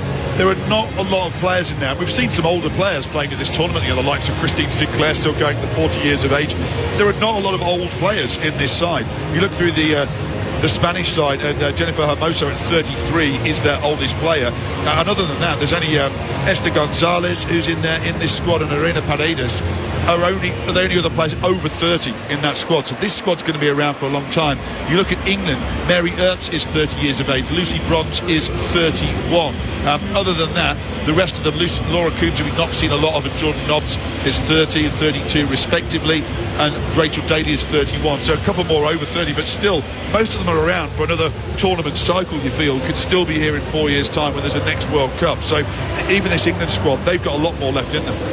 Yeah, I think you actually have a lot of players that are going to be here for not just the next World Cup, but the World Cup after that. I mean, you have Lauren James, who's 21. You got Katie Robinson, who's 21. So, and a lot of the players are around 22, 23. So that's the perfect age. So they're just going to keep building, and these players are going to be around for a long time. No, absolutely. Now, there's a bit of a party atmosphere inside the stadium, particularly for those in red and yellow. There's a fair few people have cleared out. It's thinned out a little bit, Garby, down there around the ground, because I'm sure there are a lot of England fans inside the stadium who are probably a bit heartbroken at the moment to see their side having gone down. But there's still a lot of people staying inside here, and particularly those pockets of Spaniards are very visible now. Yeah, lots of fans, because they want to witness firsthand a special moment in sport, and that is the World Cup trophy being lifted. I mean, how many times do you get to see that in front of your very eyes in your lifetime? I mean, once at best, really. So there are plenty of people here who are waiting for that moment and enjoying the joy that the Spanish players are going through right now. They've just charged as a group towards their friends and family supporter base just down below you, Ned, around the halfway line. And they can't get too close to them just yet. They will do after the trophy is presented, but they are jumping, they are bouncing, it's hands in the air. It's a party for them. And then you look across at the English, and they have to just watch and grin and bear it. And it is not easy to do. The captain, Millie Bright, standing at the back, should be looking at the stage being set up thinking, that was my moment. I wanted to lift that World Cup trophy. That's what I've been dreaming about for years, and certainly over the last few days. And it hasn't gone England's way. But you cannot deny Spain as being deserved World Cup winners based on their performance, and it is utter joy for all of them at the moment. I find these moments very tough for the losing sides when you have to go through these increasingly elaborate closing ceremonies now. They are still building the structure in the middle of the park. They're putting out all manner of pyrotechnics out of the outfield. The Spanish players couldn't care less. They're dancing around. They'll be having to stay out there for a couple of hours at least, while the England players standing around as a fairly solemn group. at the edge of the penalty area at the end of the ground that Daniel Garb is at the moment. And it was interesting looking at the back pages of some of the newspapers in England earlier on today, and one in particular that caught my interest that was sent to me was of Millie Bright, a picture of her shaking hands with the 1966 England Men's World Cup winning captain Bobby Moore, as though that was the handover then from that one World Cup winning captain to possibly another. And as you say, Garby, she's not got that moment tonight, Millie Bright. Instead has to go up there and lead her team up to collect the runners-up medals out in here. And there's a lot of tears, a lot of solemn faces out amongst that England group, because you stay around to watch the trophy being lifted, and I say obviously it's a great achievement to get to the final, but when you get that close, how often does this chance come around again for England? While they'll all be around for a while, it's a lot of work, a lot of luck to get to a World Cup final. You've got to get a lot of things go right for you through the course of a tournament. They could have gone out to Nigeria, England could, in the round of 16 and held on again by penalties in that match. Things can happen in tournaments. This might have been their moment, and we've just seen, by the way, on the big screen, Garby, player of the match, Olga Carmona.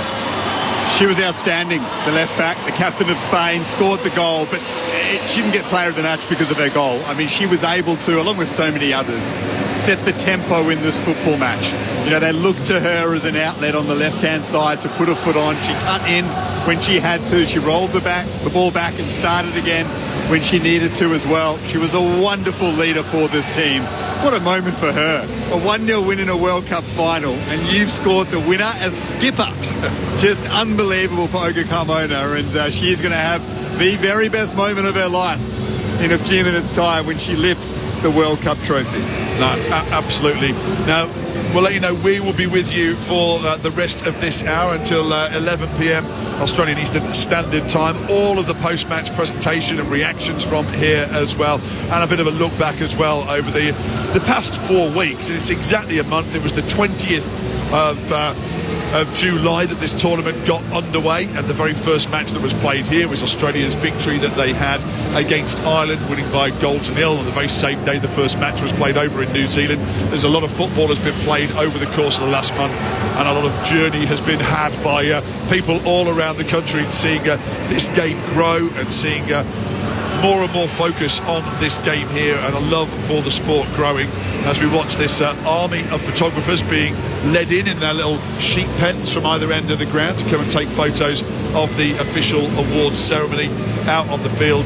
And again, watching that, Cardiff, watching those Spanish players having the time of their lives out there, it's such a contrast seeing them still dancing out on the field and the England players stood stationary in the background. Yeah, but I mean, you've just won a World Cup. I think you have to enjoy it. You have to soak it up, soak everything in.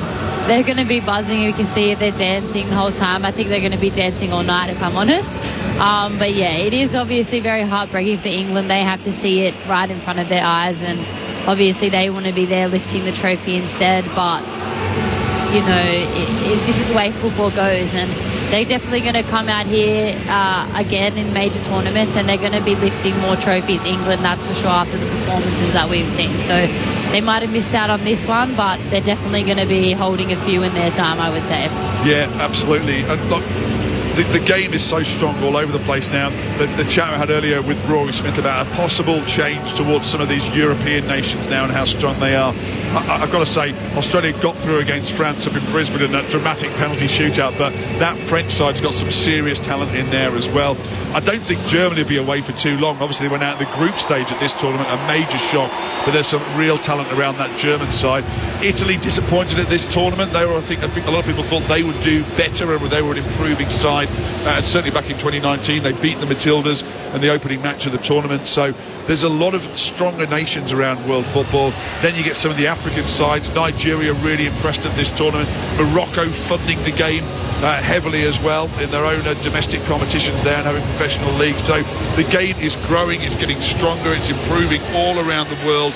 It's going to be an incredible next World Cup cycle as well, and some of those big tournaments to look forward to, the Olympics next year, and then there's obviously the likes of the Asian Cup to come in between that and the next World Cup, which, as we've been talking about before, we still don't know where the next Women's World Cup will be. We'll find out in May next year. There's 4 bids still on the table, 2 joint bids, one between Mexico and the United States, one with Belgium, the Netherlands and Germany, and then Brazil, is a separate bid on its own, and South Africa is another bid too. So those are the 4 bidders at the moment, but we won't find out until next year.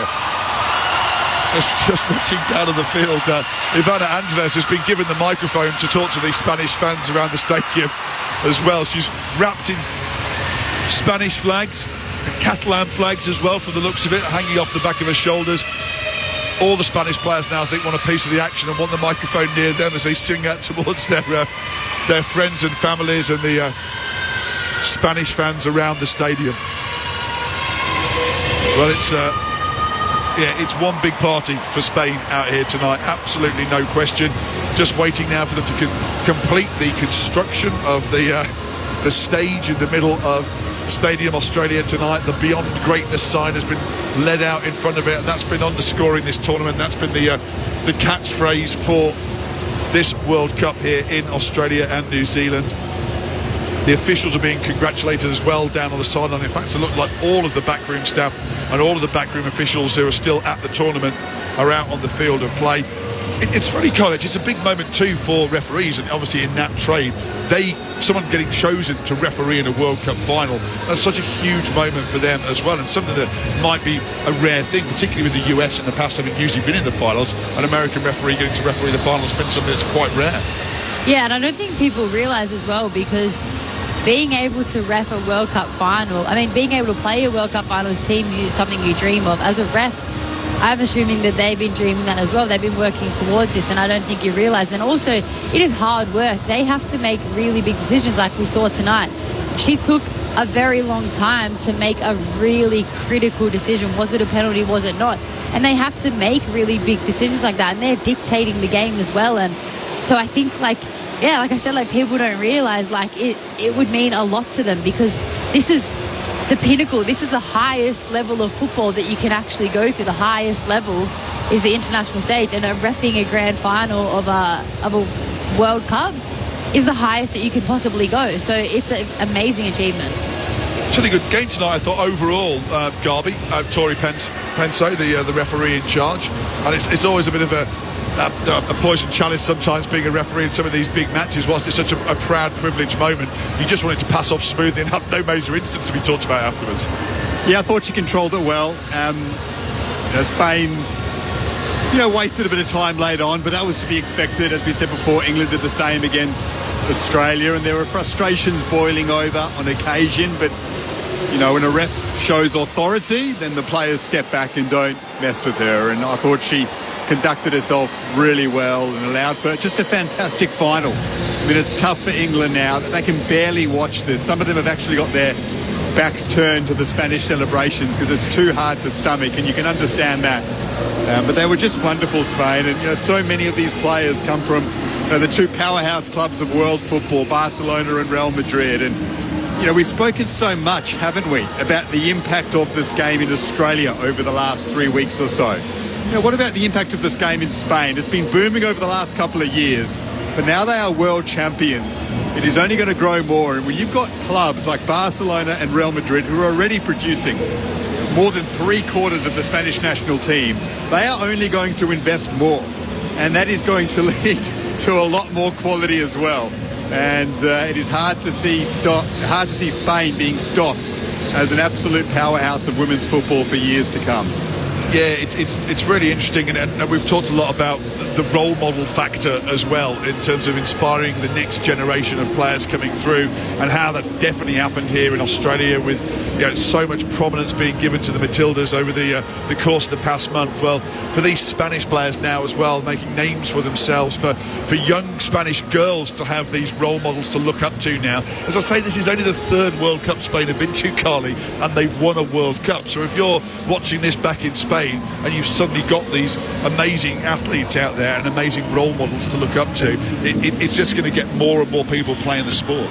Yeah, and especially when you have the 2-time Ballon d'Or winner Alexa Putellas in that squad as well. It says a lot about Spain as a whole. They're producing, not only as a team, they're winning the World Cup, as you said, at only their 3rd World Cup, which is an amazing stat, might I say. But they're producing world-class players the best players in the world. So, I mean, if I was in Spain and I was a young girl, absolutely, I would be putting on boots straight away. Now, we are not too far away from the official ceremony here. I can see Gianni Infantino and Queen Letizia of Spain is out there as well, out on the stage, and there's an awful lot of medals out there too. First of all, I think it'll be the officials who are being led up first. The referees usually get sent up first here, as there's a few more dignitaries being led out onto the major platform out there. Now, obviously, the main trophy will be brought up onto the stage now, and it's being brought now by the FIFA legend Jill Ellis, the former World Cup winning coach of the United States, and Tony Gustafsson's former boss, as he was her assistant for a long time. And there's a smile over her shoulder as she's standing waiting to go out onto the platform, watching these Spanish players who are actually jumping and singing in front of Queen Letizia of Spain, who's blowing kisses back out to the players. So a nice moment of bonding between the two groups there as well. I can see Anthony Albanese out on the stage, so they've finally got most of the dignitaries out there now. There's a few more than we saw in Brisbane last night. Fatima Samora as well, the FIFA executive, is out on there, and Jill Ellis is strolling across the main stage now to place this trophy down on the plinth, where they'll now head on and start leading people up onto the stage to receive their medals at the end of this match. There's about 10 or 12 people lined up now to progress along and shake hands of out on the field of play, or out on this stage that's been set up out there. And as I said, this is when it really gets wearing for me. And they were leading up Selma Paraluelo, who's been named as the best young player of this tournament, and that's a great honour for her. As I say, she scored 2 goals in the Under-20s World Cup final last year. This year, she comes to the World Cup.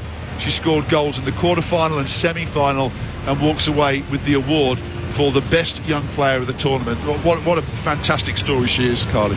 Yeah, and she is so young, and she's got a bright future ahead. This is her first personal trophy that she's won.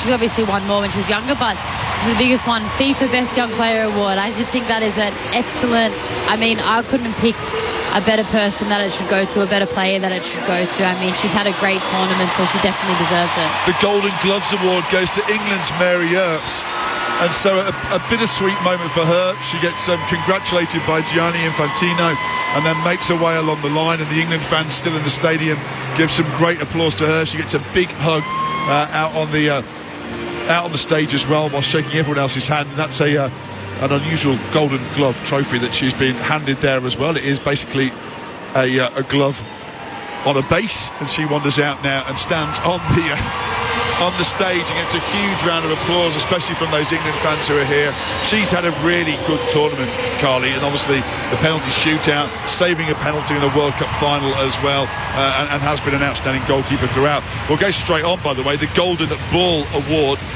for the tournament as well, for the best player has gone to Aitana Bonmati of Spain. She was sensational again tonight, Carly.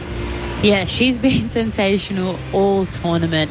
She is Spain's hidden gem, I think. She's just a part of everything, every play. She's everywhere. She's on the right, she's on the left, she's defending, she's in the box.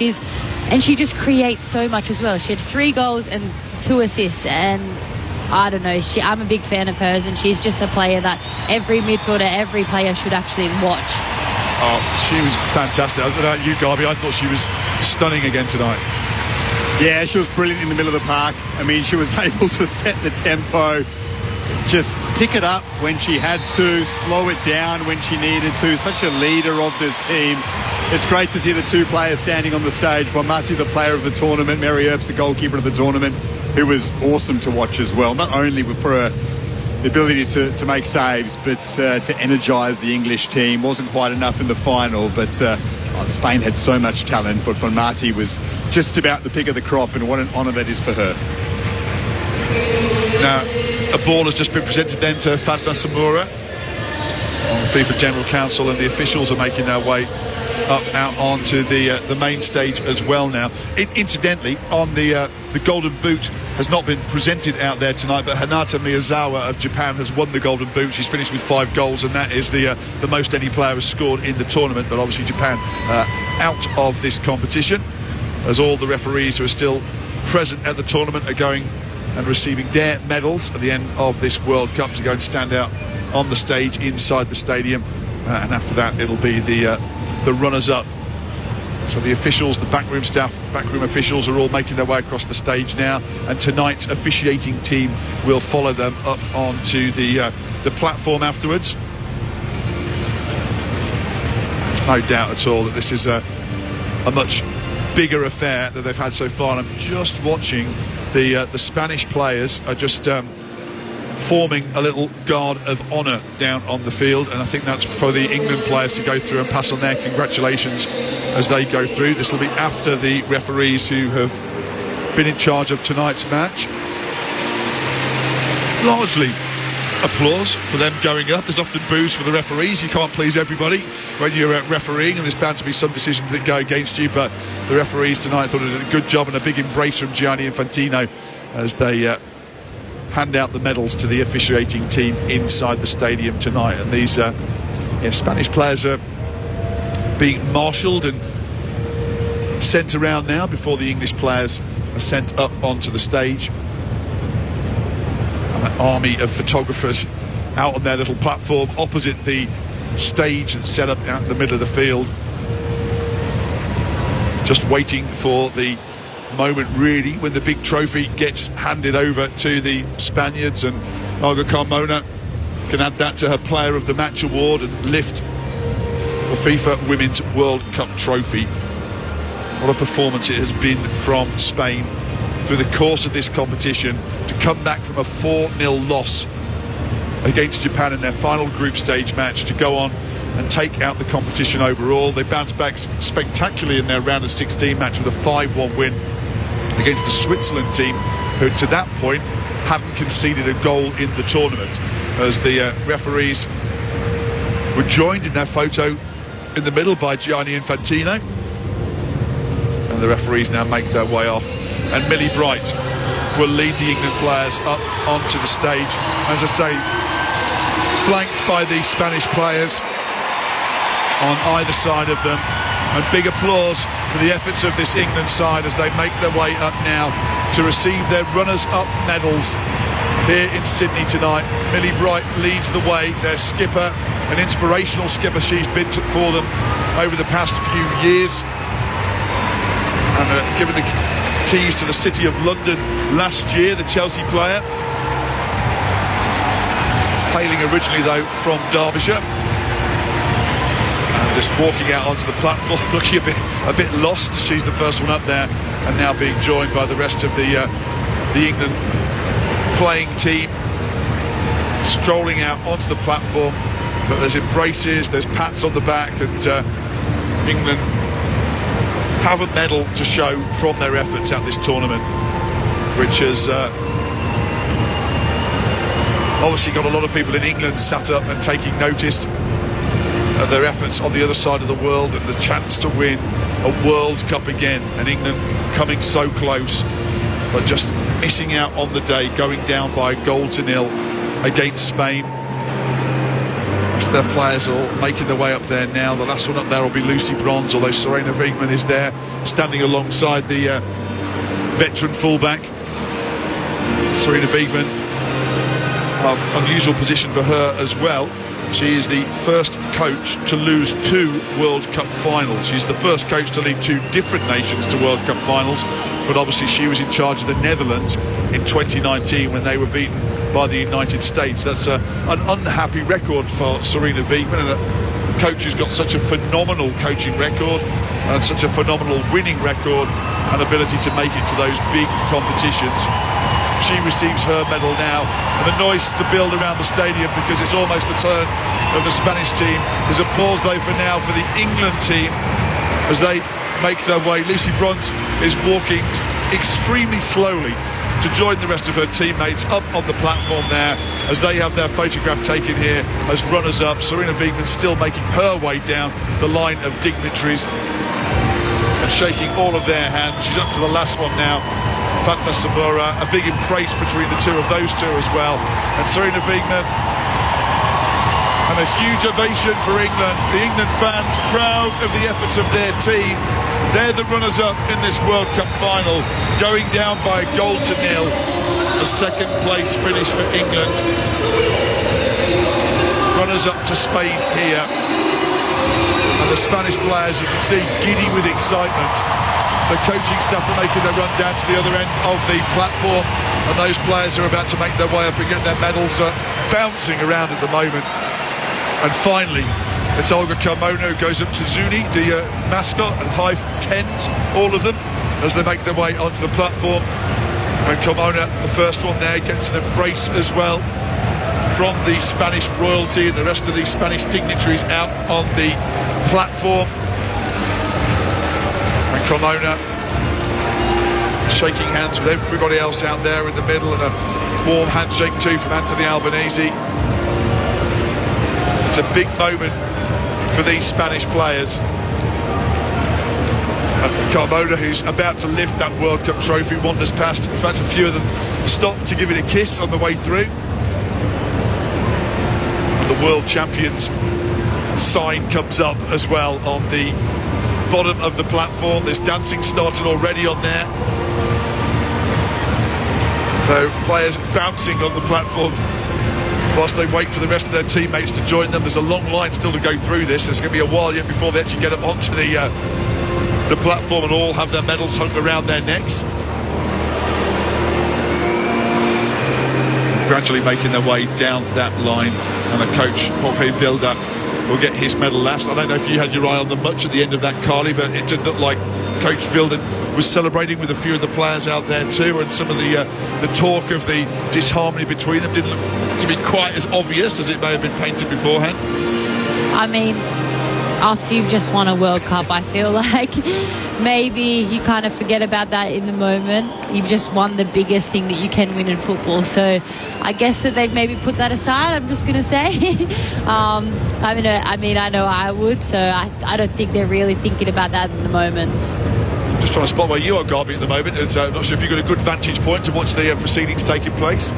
Yeah, and I'm currently viewing what is just one of the greatest contrasts you can have in sport, and that is one team getting ready to lift the ultimate prize, the World Cup trophy, and the other team that's fought so hard for it, dreamt so much about it, has to stand crestfallen and watch. It's actually hard to view at times, and everyone's inside the stadium waiting to see the Spaniards lift this trophy, but at the same time glancing over to the English, who have to just sit through it, and that must be torturous. I honestly always feel for the losing teams in these moments, that they're waiting still out on the field and play, as you say. You almost think it's not being a bad loser. You almost just think, look, just let them go off the field now. They're not involved in the celebrations. They've done their bit. They've stayed around. They've got their medals. They just have to stand there and watch the team that's just beaten them go and celebrate in the middle. All the Spanish players just about have got their medals hanging around their necks. Ivana Andres is the final one of those.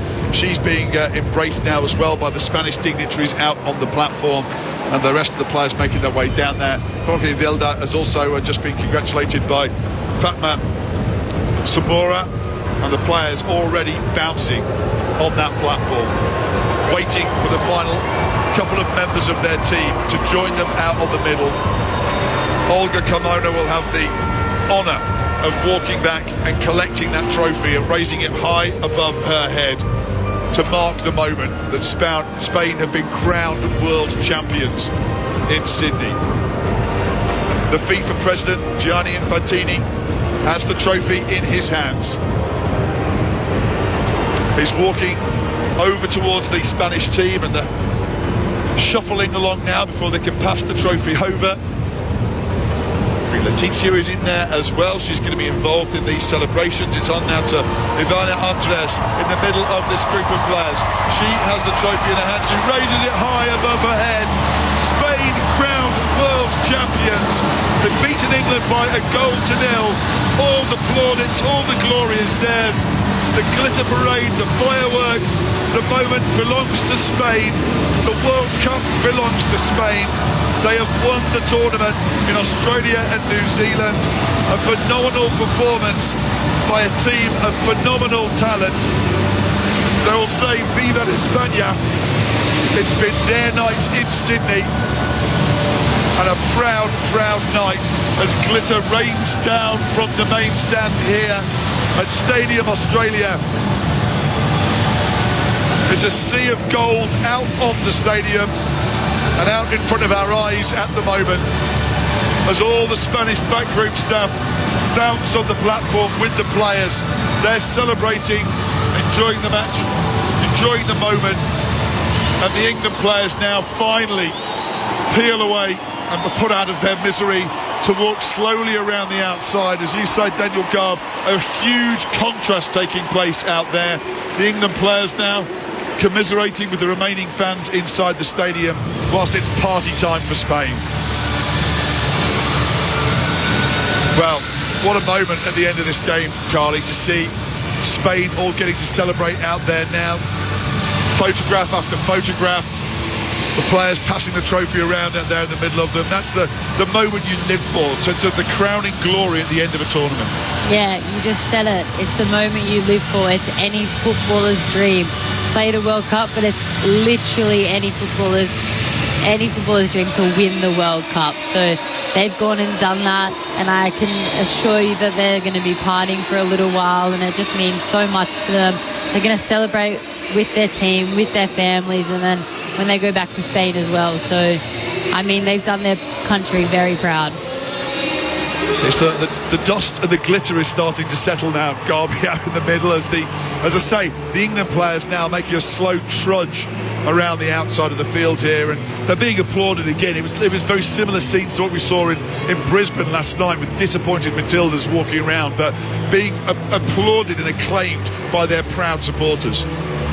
Yeah, and they're soaking up the moment as well. I mean, it must be very hard for them to have that presence of mind at the moment, but they know, even now, it's been half an hour since full time, that they've achieved something special to make it to the World Cup final. The problem is they didn't take their opportunity, so they trudge around the field now and they thank the supporters who have given them, such wonderful momentum throughout these couple of weeks as well. But in the back of their mind, they'll be wondering, geez, have we blown that one opportunity?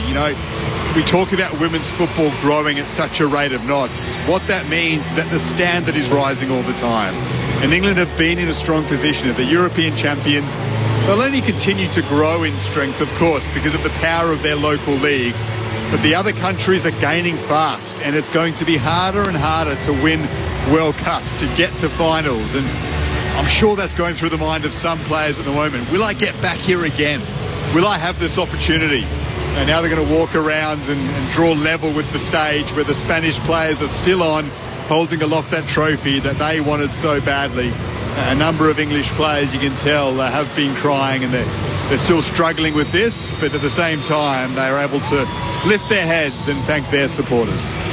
Yeah, it's never a great moment at the end of this when you're on the losing side, and as you say, the celebrations taking place in the background as the England players are soaking up the congratulations of their fans, who are obviously very proud of the efforts of their team, having gone through this tournament, made it through to the final. But that's the thing, you never quite know. England are going to be a power in world football over the coming years, absolutely no question about it. But that moment to get through to the final, as I say, it isn't easy to get to a World Cup final. So much can happen over the course of a tournament. Injuries to key players before you get to a tournament, or when you've got to the tournament, decisions going against you, you just don't ever know. And England had got to the final, they've got to that moment, and they just came up against a very good Spanish side who got the job done against them. And this Spanish side, Carly, they're going to be around for a long time as well. Who else caught your eye at this tournament in terms of some of the other teams outside of these two? Colombia. Yeah. I think Colombia, to put it short, I think they shocked everyone, but the way that they came out and the way that they played and presented themselves in this tournament, they let everyone know they're here and they're going to stay. So I just think they were so much fun to watch as well. They played with so much heart, but they enjoyed it as well, and you can really see when a team is just enjoying what they're doing. And I just thought that they were so much fun, as well as Nigeria. I had a lot of fun watching Nigeria, and I think that they're just going to keep growing and keep progressing. So I'm really looking forward to seeing what those two teams do. What about you, Golly? What were any of the teams that really caught your eye during the tournament? Yeah, I think Nigeria were a wonderful story. I mean, they beat Australia.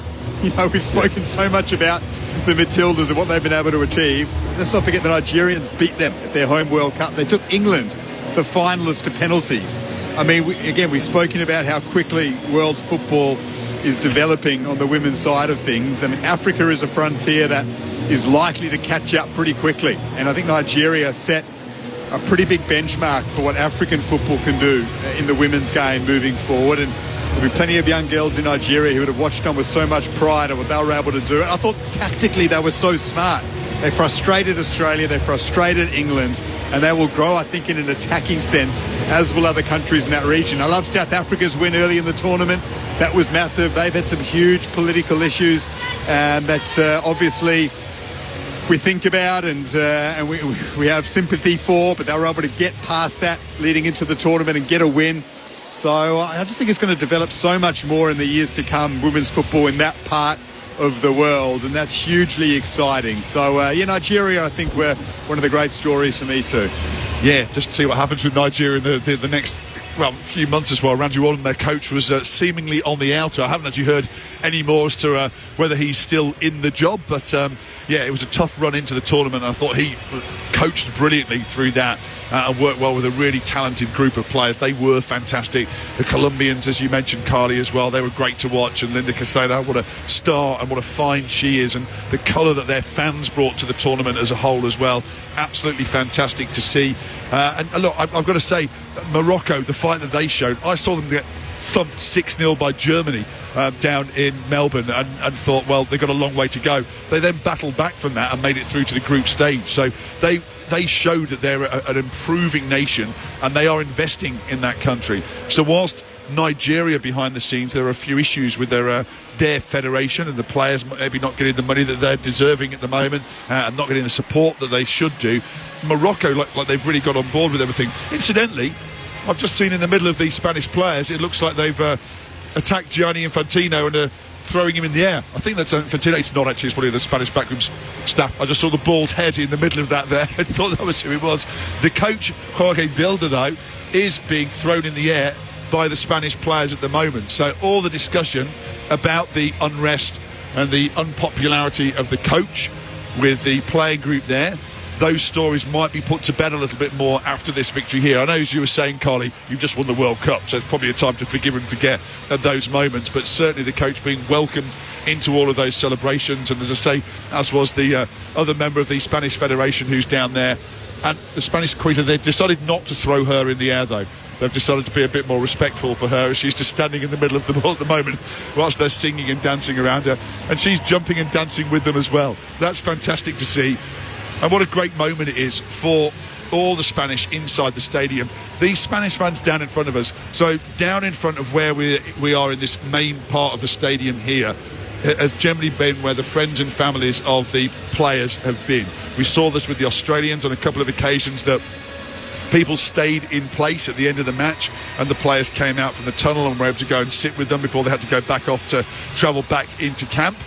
However, the Spanish fans down here haven't moved an inch so far, and I'm sure they're waiting for the players to be able to come and mingle with them after the game and celebrate with them, because I'm sure there's going to be a very big celebration elsewhere, somewhere happening in Sydney tonight, from all of the Spaniards who are in and around here. So yeah, big celebration taking place out in the middle. They've got the trophy still held aloft. There's still no end of photographs and filming being done in the midst of all of these Spanish players. But however, whilst that has been taking place, I think we can actually catch up with one of the Spanish players who has had a word after the game. Aitana Bonmati, absolutely outstanding player of the tournament. She has been talking to the host broadcaster. Well done.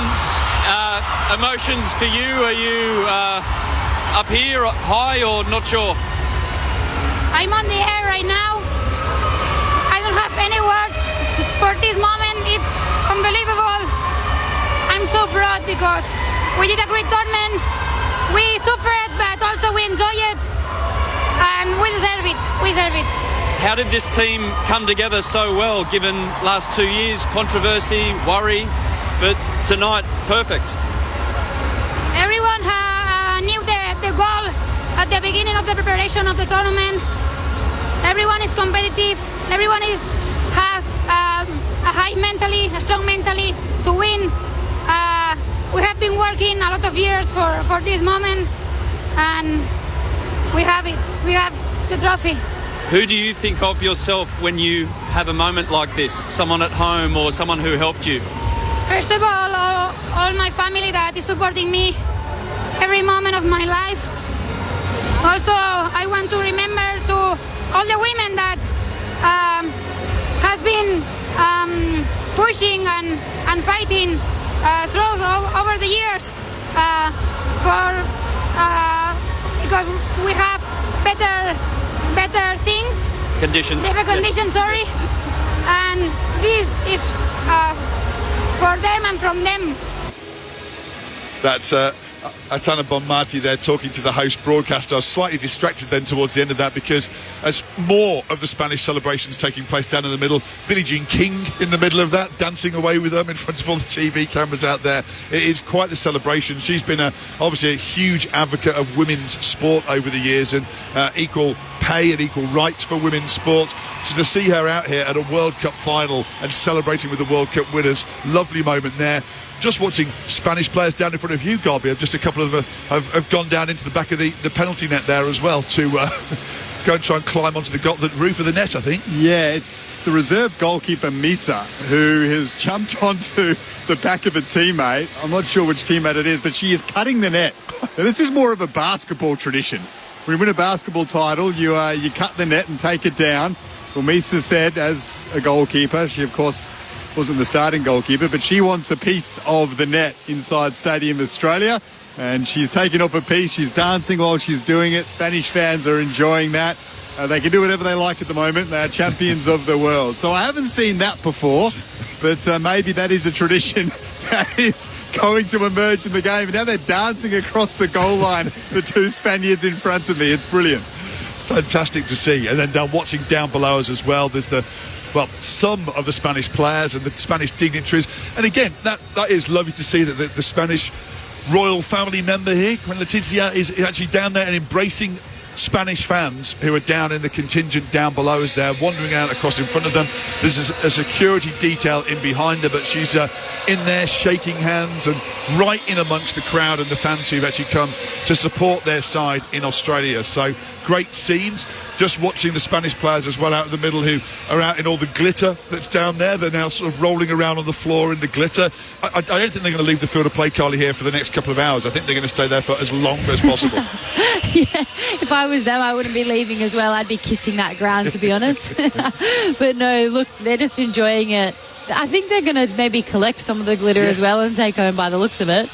Throwing it in the air. It's like people who've never seen snow before and just enjoying that for the first time and playing around out there, just having the very best time they can. As I say, the England players have already left the arena now. They stayed up there for a long, long time, but the Spanish players revelling in their moment and their victory at the end of this tournament. Just watching some shots of the likes of Jenny Hermosa down on the ground, rolling around in the glitter and throwing it over herself and over her teammates as well. And they're taking a huge chunk of that net. They've just shown a bit of that on the TV monitors alongside us as well. So, great scenes here. What you'd expect at the end of a World Cup, at the end of a major tournament like this, which has been a resounding success. And just before we get too late, and I don't get a chance to run through everybody, I've got to give thanks to everyone who's worked with us on this tournament so far. There's been a lot of people behind the scenes working, as well as the people who've been on air that you've been hearing as well. I'm bound to forget some people, but I'll try and remember around the whole of the country as well. We've called games out of Perth as well. Our guys over there and back in the studios there too. To Mitch Turner and Clint Wilden over there and Marty Roth in the studio, who've done a fantastic job out of there. The guys in the studios in Adelaide, the cult figure Adam Jones, I'm thanking him even though he's actually in the stadium or was in the stadium somewhere here this evening too. And Aaron Bryans has been pulling studio shifts out of there as well.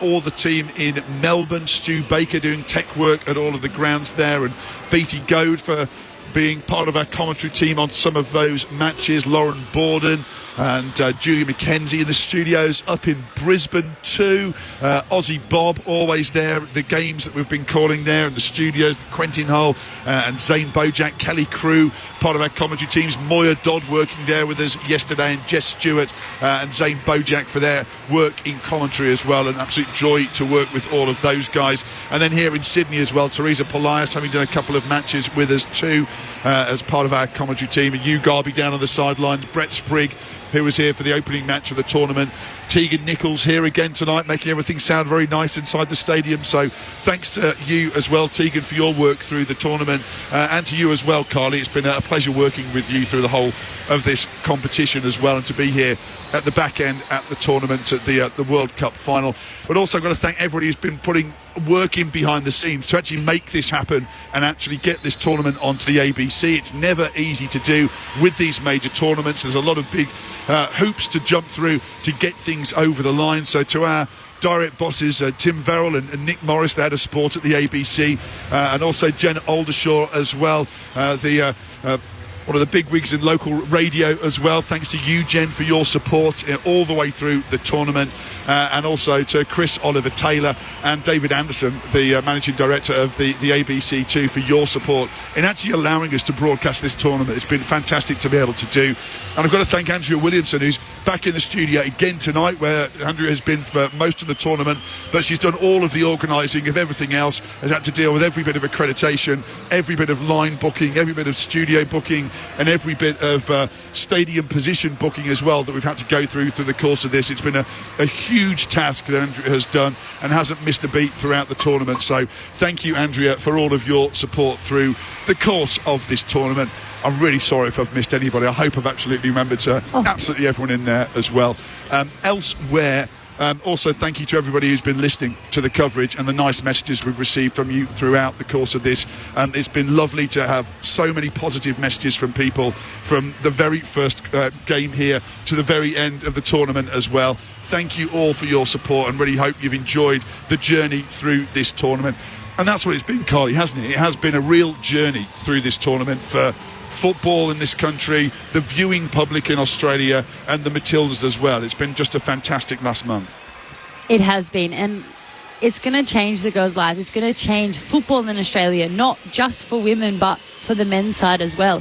I think it's really showcased that we are a footballing country. Like Sam said in the interview yesterday, not only to the world, but to Australia, we have shown that we are a footballing nation and we can be a footballing nation. And I think the whole public and everyone in Australia has now seen what football is and I guess who the Matildas are and what they can do. But just literally how great football is. It brought us all together. It is the world sport, and now it finally feels like it has touched down in Australia, and we're going to be seeing a lot more young boys and girls playing football. Not even just young boys and girls, women and men in general are going to be participating in football after this tournament. So it's just going to keep growing in Australia. Yeah, and it's been great over the last month, Garby, as well. And you've got a great tradition steeped in history of being involved in the game over the past few years, but this has been a really special month for the game. Well, we haven't seen anything like it. I mean, it's one of the greatest sporting events in Australian history. There's no recency bias about that. The numbers prove it. And for football in this country, we haven't had an event like it over a sustained period. We've had some moments that have been as big as what the Matildas provided us, but not over and over again. And it was just unbelievable to watch the country unite around the World Game on our shores, around the World Cup, and just become completely enveloped in everything that is special about a World Cup. And that's going to be special for the game, for the women's game most certainly, and the young girls who were able to just soak up every bit of it and will be inspired for generations to come. And to bear witness to it firsthand has been awesome. Enjoyed every moment. Just shy of 2 million people attended this World Cup. 1,978,274,000 people came to the World Cup, beating the previous record by over 6,000 people. It's been the best attended World Cup 600,000 I should say. It's been the best attended World Cup, it's been the most viewed World Cup, and it's been the most viewed TV event in Australian history as well. It's been a real joy to be a part of it over the past month. Feeling a bit sad that we won't be having any more matches to look forward to over the next week as well. But look, thank you all for listening through the course of this tournament. Hopefully we can bring you more of these big events. There's always more sport just around the corner. So thank you for your company there. My thanks to Daniel Garb down on the sideline, and to Kylie Rossbacken alongside me, and to Tegan and Andrea again. It's been a real ball over the last month, but this is how the World Cup final ended. It's England against Spain. It's the World Cup final, and we're underway as the ball is fired down the left-hand touchline by Spain. And a tune on the edge of the box, swung back in. He'll drop for Daly. Daly cushions it back and shot towards goal, off the woodwork, off the crossbar. Lauren Hebb shoots goalwards, hit it well, beat the keeper, but couldn't beat the woodwork. Abeliano taking the ball forward, waiting behind the defenders on the left. Is Calamona's ball to the middle. Paraguay's missed it. It's been fired back across goal again from the right-hand side by Redondo, when it looked like she was harder to miss. The Spanish are taunting England at the moment. They really are. They have the game completely on their terms. You can see at times the look on the faces of the English players thinking, how do we get this ball back? On the overlap, it's Carmona in behind the defenders, left foot strike. What a strike! What a goal for Spain! Lucy Bronze was caught out of position in the blink of an eye. Spain spotted where there was space. It was fed on the overlap to Carmona, and her low, hard strike along the ground eluded Mary Earps, and Spain have the lead in the World Cup final. There's Bagte just towards the edge of the box. Maybe a late chance for Spain. Turner shot towards goal, and that's missed by the narrowest of margins. That has flicked off the outside of the post, and there's the final action of the first half. Back to Caldente, top of the penalty area, looking for some space to get a shot away. Bronze tries to get the challenge in. Caldente with a shot, and Mary Earps dives and just fingertips it round the corner, and it goes behind for a corner kick to Spain. Spain putting the pressure on England at the moment and putting them on the rack. In towards Lucy Bronze. Bronze down the right to Kelly, looking for some support in the middle, which the crossing behind the defenders. It might run for him, and it's wide of the target. It chips the ball into the area. She's still going. She tries to pull the ball back. Might get a Spanish teammate on the end of this. Caldente trying to bring it down. Appeals for a handball. Caldente still going. Paraguaylo's there. Right foot strike. It balloons in the air, goes wide of the target. All of the Spanish players in there are appealing for a handball. There's no question here that VAR will be looking at this one. After review, there is a punishable handball by number 4. Decision is penalty. And it will be Jenny Honmosa who will step forward to take the penalty for Spain. The whistle in the mouth of Tori Penso. Honmosa steps up, takes the penalty. It's been saved brilliantly by Mary Earps. She dives away to her left and made it look like the simplest thing you can imagine. And that might be a lift for these English players into the box towards James. James is on goal. James shoots. It's tipped over the bar by Katakoi. Well, England have gone up another level here. This is the level they needed to find. 13 minutes, Garby, of additional time.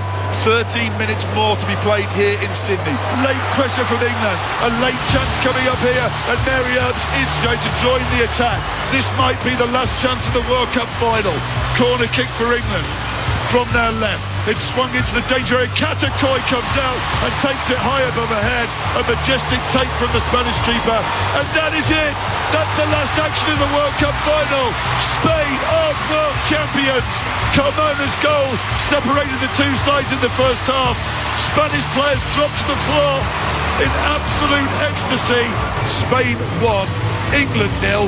Spain are the champions of the World Cup in 2023. The Women's Football World Cup 2023. On radio and on the ABC Listen app. I just cried, she cried, Brandon. I just mean, it's an honour. Nation footy. I really wanted to make a difference, I guess, in the Pacifica communities. The biggest stories and most exciting Pacifica talent in the rugby league and rugby union worlds. Hosted by myself, Tiniro Arona, who bleeds rugby league, and union diehard Sam Wags. We'll argue about which code is better, chat women's footy, and hear from plenty of Nesian athletes. Nesian footy. Find it on the ABC Listen app, and if you're in the Pacific, wherever you get your podcasts. ABC Sport Digital Radio. Your home of the ticket. Whoever wins the World Cup, you're just going to have an amazing time. Not all teams can get the victory. What sort of a position women's football holds inside the halls of power of FIFA? Cup? I wish I could go to Australia because I know it's going to be fantastic. The Ticket. Reflections.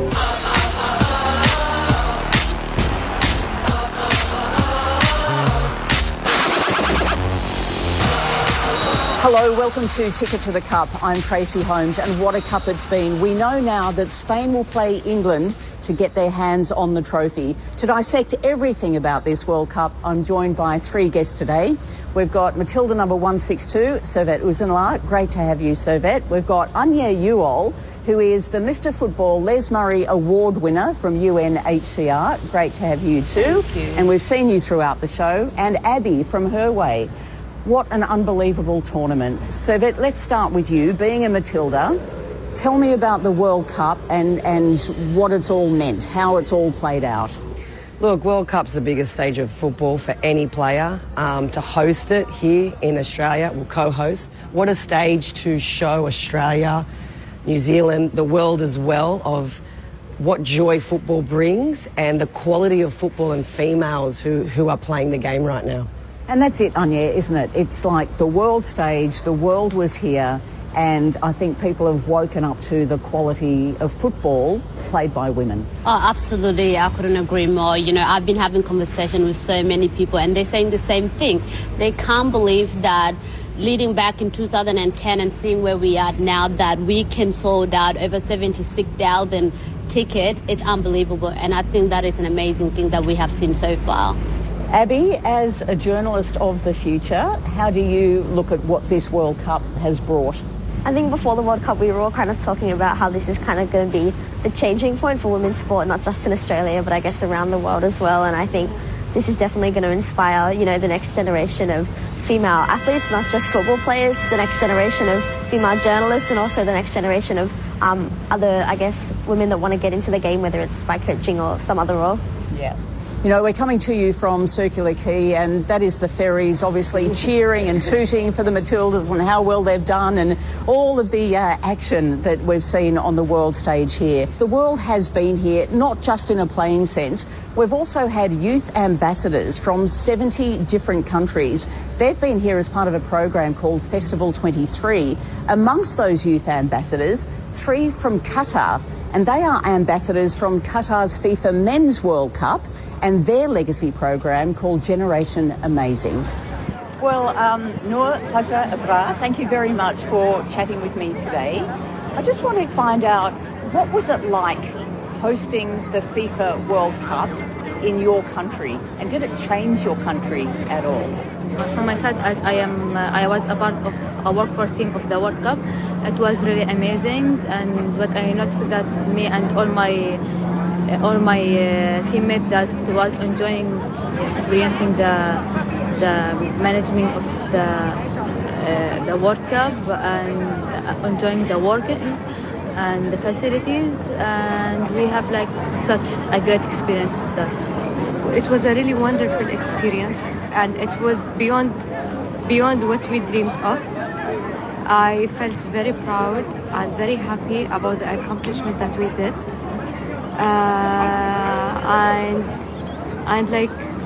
We had, from like my side, I was having some workshops and sessions with the FIFA. We learned more about the broadcasting, we learned more about the stadiums and so many of the things that are operating during the World Cup. If I may add on what Fajr was saying, it was really nice, and the feeling of, you know, all the hard work throughout the years paying off, it was really remarkable. I think it's a memory for everyone that no one would forget, you know, throughout the coming years. And it also was nice that how they took it as a smart way to show the tradition of Qatar. So it wasn't only the World Cup itself, there was a lot of places allocated for visitors to come and know more about Qatar. It was lovely to see people, you know, taking souvenirs back to their country, trying to like educate their people more about Qatar, and more visitors coming definitely throughout the year, like after the World Cup. So yeah, it's like an astonishing feeling. And is this different to be at the FIFA Women's World Cup?